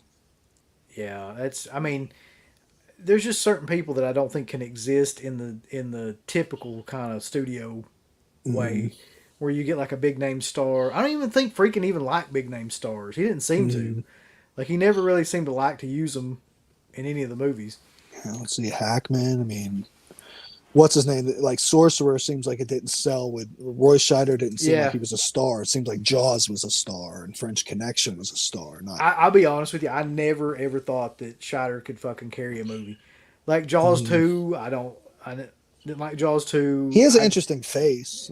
Like I don't know. Yeah, he's just not. He's just not a leading man. He's not charismatic. There's Mm, something about it that's just not there. I yeah. don't know what it is. But anyway, let's get to some comments here. There's like Hey, 4,000 on there. questions. Yeah, Hope I wasn't let's see what we stammering got. around. I mean, Cruising's a weird movie. It's weird, but it's great. Jesus, there's a lot of backed up here. Cool. Um, And what do all these come from? Just strictly YouTube, some Facebook, some something this is else? YouTube and Facebook, yeah, Okay. but mostly this is all YouTube today. Shout out to all the original Dead Pit cats and the new ones. Okay, let's see. The guy with the yellow bit. I know there was a dad from Boys Meets World in this film, but are you talking about the bandana scene where the dude cusses him out over the bandanas? I don't know. We'll have to get back to you. Brandon Dvorak says, "I wish I could go to a leather bar. I was born in the wrong decade. Those bars look super fun." It would be fun if you were drunk with friends. You're like, dude, let's just risk Yep. it and go up in here, dude. See if we change. See if we change. Okay, Stuntman Mark says, "I definitely need to get 10 to Midnight. Screen Factory does a great job with the Blu-ray. It's got some nice features and a good commentary." Okay. It's definitely like a memorable slasher. The dude's like a total misogynist, can't get a date to save his life type guy. And for some reason, he goes out with just plastic gloves and he's fully naked, killing bitches. Women. Women. Women. Correct. Sick84 says, "Hard to guess who is the killer in the movie because at the time, most of the gays at clubs did crystal meth, so it's only about one schizophrenic person." So I it's don't know not about it. only about one schizophrenic person. Okay. Does meth make people? Oh, yeah. We got a lot of people running around here that are like, woo! Saw my grandma. She's been dead for 10 years. Jake says that Cruising is more well liked now than it was then. The gay community is split on it, apparently. Yeah, I feel like it was really hated back then. I think they're also trained to be offended. And I don't want to be like, oh, gay people or anyone. A lot of people that are offended by stuff are trained to be offended. You're like, oh, this is a word is said. I got to be offended. And there's no nuance to it. That's what I'm saying. Like, I think just the idea of this movie offends some people. Mm-hmm. And they didn't even really know, like, anything about it, how it was made or anything like that. Just talking about it pissed them off, It apparently. was a backdrop. The bars were a backdrop to a murder mystery. Yeah. That's what the director said. Now you can only go by what he says. The making of Cruising is one of the coolest making of documentaries, I think. Matt says. He It's good says, for a DVD, like a 40-minute documentary, you know. yeah, An Arrow Blu-ray and on there. So that's for Cruising. yeah. I Is he watched it just on. saying if someone wants to watch it, they can watch it straight up Yeah, on YouTube? yeah. I watched it on YouTube. That's where I saw it. Actually, they got both of them Oh, for up on free? there. Yeah, yeah. Oh, that's nice. Cool. What do you think about Pacino possibly being the killer? I think that was too far fetched of a conspiracy. I think it was just a fun way to end something. I think that was the Jason ending, the Carrie ending, except without it being a jump scare. Yeah, I do too. Like I don't look too much into it because I know that you'll never know. Like, and it was purposely made that way, so you would never know Mhm. like who it was or anything. A lot of people would probably want to think it's that dude who they showed like his father saying you must do this, and he's the guy stabbed in the end. It must be him, right? But we don't know if that guy goes to jail, so we don't even know if there's any like true closure. That's true. This is an interesting point too. Jake says Gere would probably played it similar to how he played a sex worker in American Gigolo. Too likable. Pacino's wired performance, paranoid performance works better. I I I, I think I agree with that. Yeah, he probably would have been like tried to be like a good guy. But you know, you never know how open Gear would have been to um, giving ideas. Like Friedkin said, Pacino wasn't given a lot of ideas to the character. You don't know, like if Gear would have been more receptible to stuff that Friedkin was saying. But I think Al Pacino is a better actor than Richard Gere. I do too. But Gere's been really good in some things. So.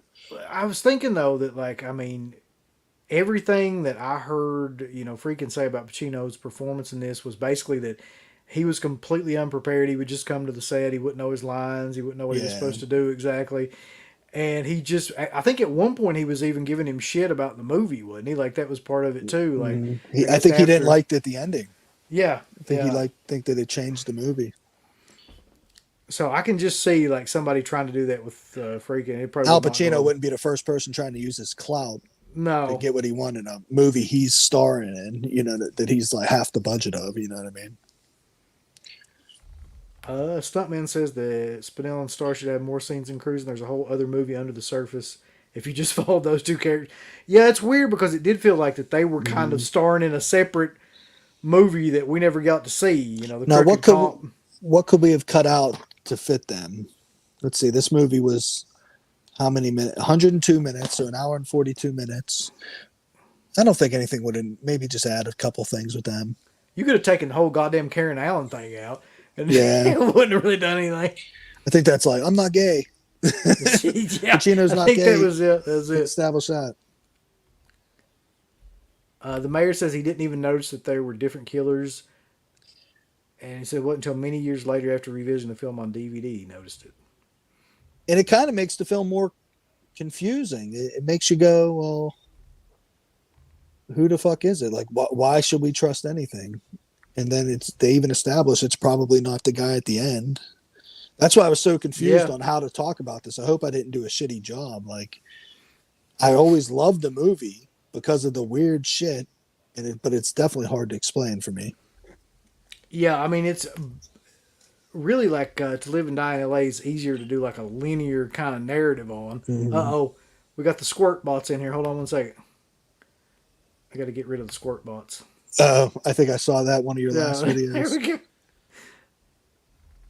I like the Freddy got fingered video, by the way.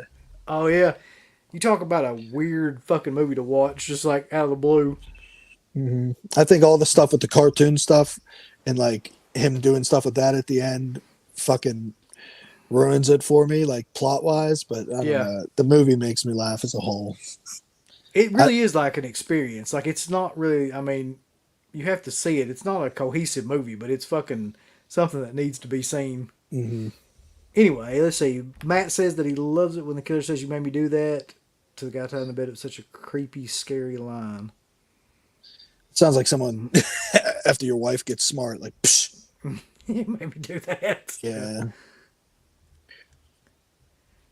Oh, that's a good point. That's the one thing Cruising should have used: Roy Scheider and assless chaps. See, I don't know what his ass looks like, so I ain't gonna comment. Maybe his ass has more charisma than his face, and he would have been able to carry movie that way.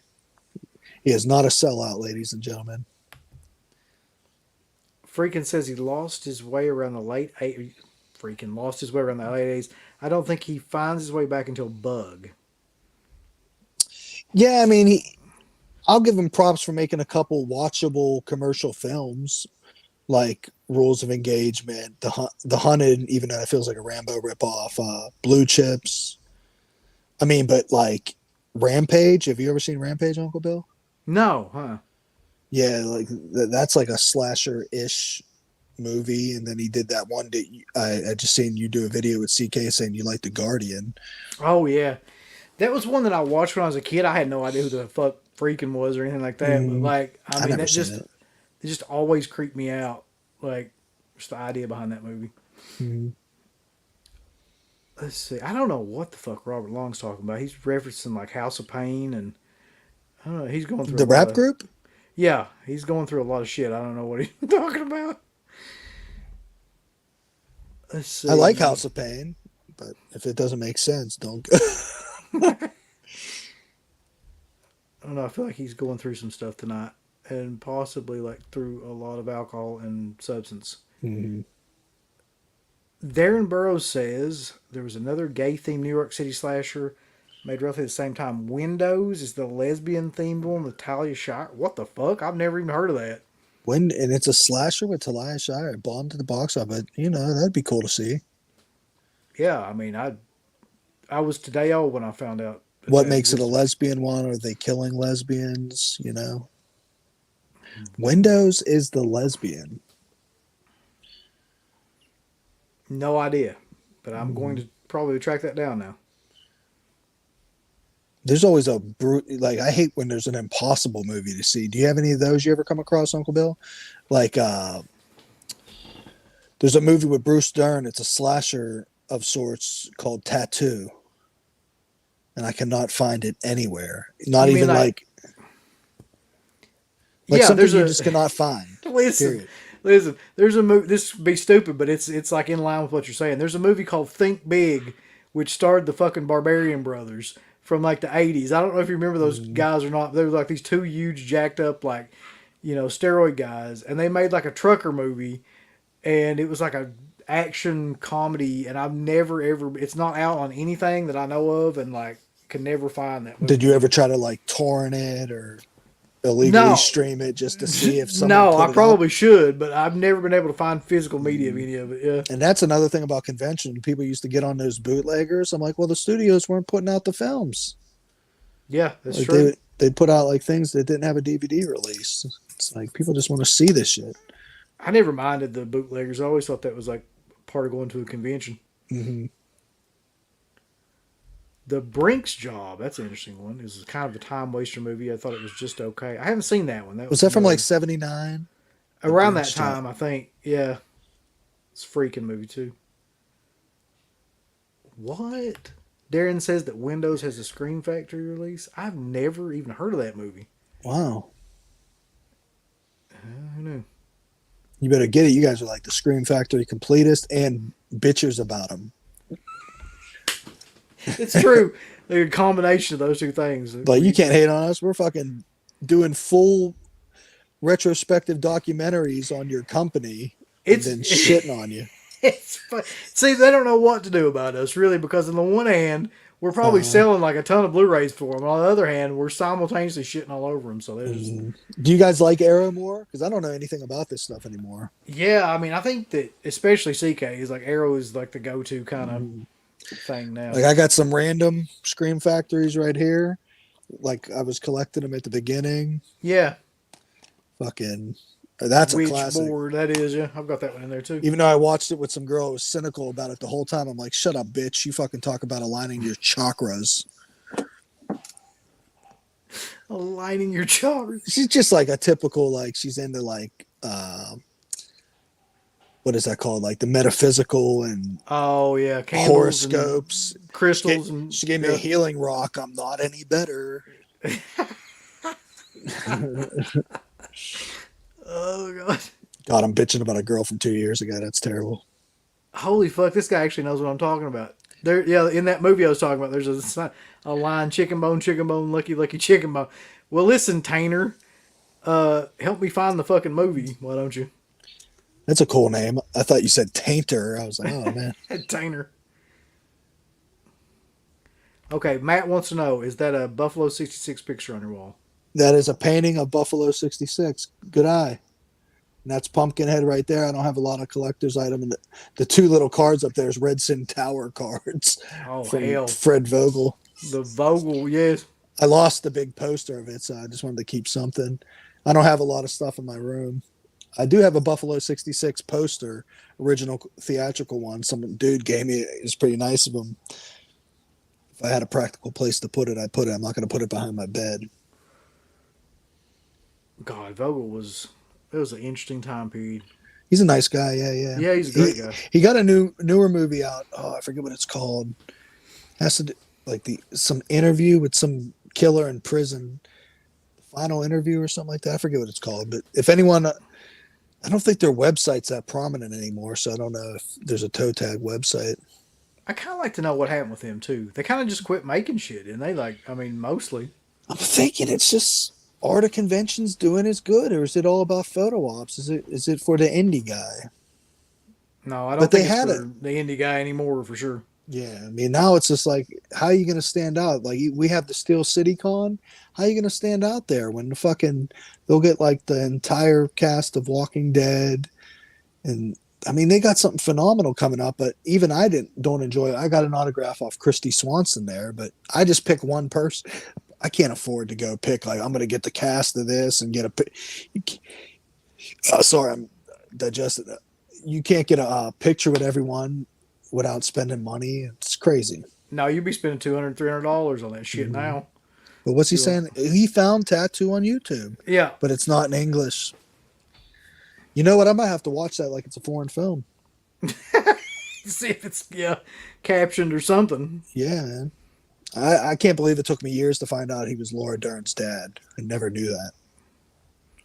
Wes says that we can get Fred on here no problem. I would like to get him on here and just talk to him about what the hell's And he going on. loves wrestling. He does, yeah. Um, he's interested. I mean, he went to the Art Institute, knows about special effects. He just has. It'd be interesting to know what he care or hear what he thinks about the convention scene. Yeah, I mean, this many years down the road, I'd love to know what he thinks now with all this shit going on. Ed was, or no, did Ed go there, or did I think they missed each other there? There was like something called the Living Dead night, some type of Night of the Living Dead convention at the Monroeville Mall. Oh yeah, yeah. There was that just happened, so people came from all over the fucking world. It's crazy to me because me and Ed literally live like I live 5 minutes away from it. Son of a bitch. I used to walk from there sometimes when I got real thin. Yeah. Not no more. So, I don't know. Let's see. I don't know how much more we can get on cruising on here. Yeah, if anyone has anything else to say about cruising, say it. Now would be the time. Of these two movies, though, which one's your favorite? I'd say cruising. I think cruising has a more interesting ending. I think Live and Die in LA is a flaw more than a choice. That thing. I just think like I like the flaw. I mean I like the movie despite its flaw, but I think everything in cruising was purposeful. Yeah, I think that cruising is more of a unique movie too. Like I don't think you see anything at all What's that's more like that. go on? Oh, it's just a unique film to me. Like I'd never seen anything like it, and like I Mm. don't think I ever will again now for sure. So I would pick cruising for sure. I think To Live and Die in LA is more accessible though. Oh, definitely, yeah. You I know, mean, because there's going not to be just because the homosexual stuff. there's going to be a shit ton of people that are not going to like cruising. I can just see it. Mm. Yeah. Hey Wes, we need you to watch Cruising just to give some insight on it Yeah. one day. It's not going to turn you a certain way. I wonder if he's ever even seen it. I think he said he's never seen it to me. Son of a bitch. It doesn't say anything about it. Maybe he just doesn't want to. You have people say, "Oh, sucking off pool sticks." And you're like, nope. I'm begging him to watch that one with Sarah though. Mm. Please. Just do it. It's funny, man. Girls be react. I remember I dated a girl, and I watched a Serbian film with her, Oh Jesus. and she was just like, no big deal. But then she watched The Girl Next Door, Oh yeah. and the verbal abuse of the Auntie Ruth or whatever just made. Yeah. She started crying. She was like, I don't want to watch this. So it just proves that some films just are more effective with less is Different. more. That's definitely true. Yeah. Mm-hmm. So Jake says the sound design on Cruising is excellent. The leather crinkling, the score, great stuff. Yeah, I like the score definitely. And I'd like to pay more attention to the sound. And they have like little like who's there? I'm here. And then the stuff with the dad. And I think Yeah. the killer throughout the movie has the same voice as the dad. Yes. Yeah. The dad of the supposed killer. Which we didn't even get into that plot point, but fuck, I don't even know how you Yeah. would get into it really. I feel like we breezed through two things like the Columbia guy and the interrogation. Yeah. We should. They were trying to Yeah. dip his balls in water to see if something about his If nuts if they If floated. it floated, yeah, there's a whole Is that because the sperm? What they say the semen had no sperm count or something? That's right, because the killer doesn't have like a sperm count. So if his Yeah. balls float, it's just some bullshit. I'm pretty sure that they were saying. Yeah, man. That's Yeah. like getting strung up for being a witch for saying some crazy shit. That's I'm right. like, dude, you gotta let. Like, I don't think that's proof. That's like witch day proof. I don't know. Okay, we got someone here. Oh yeah, Jake says that he prefers Live and Die. If it wasn't for the final minutes being clunky, Cruising is more consistent. It doesn't miss. Mm-hmm. And thanks for asking a bunch of questions tonight, Jake. That was cool of you. I got the Arrow release of Cruising from Barnes and Noble last week for $20. Well, if you've never seen it, then that is a fucking find right there. Yeah, I don't know if like because I see there's a bunch of like records for cruising, but I didn't see if there was any records for To Live and Die in L.A. that people can get. The mayor, the mayor wants CK to do a watch along and wearing his leather daddy gear. There you go. It'd be funny. It would be. We get views. Guarantee it. Oh Lord, Princess Puffins is You got freaking out. yeah, you got a little scrapper. Yeah. And my dog just went downstairs. She got fucking jealous of me. So you're getting attention online, buddy. Fuck you. She's really like tearing into something. Okay, now would be the appropriate time though. I guess we've been on here for 2 hours, so Yeah. I appreciate. Thanks for everyone for tuning in. Yeah, Hope it man. didn't drag or anything.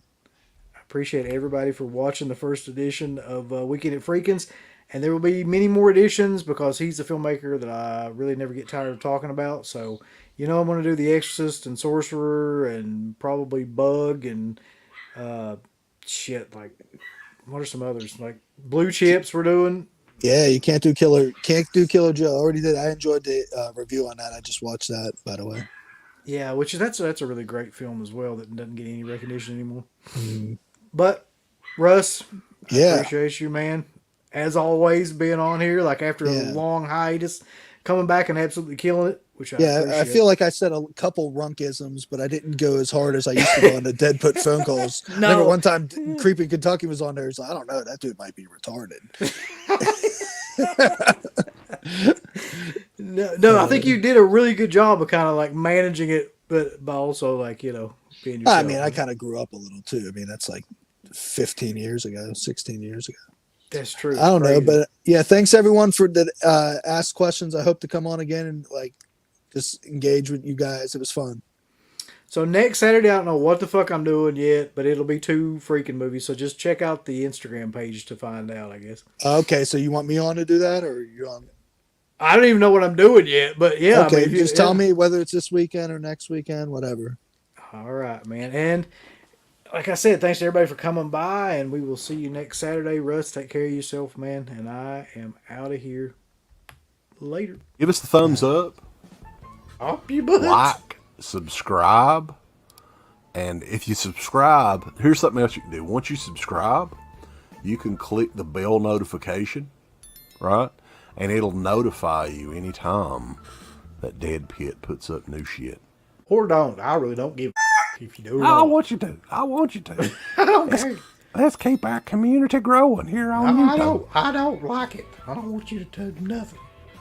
Listen, they need to do that, pal. No, don't you dare touch it. Thumbs up. Subscribe. And click that bell. For this video officially, it's Oak Curlyjaws has a message for you. Go on over to shop.deadpit.com and go look at their Teen Public store right now.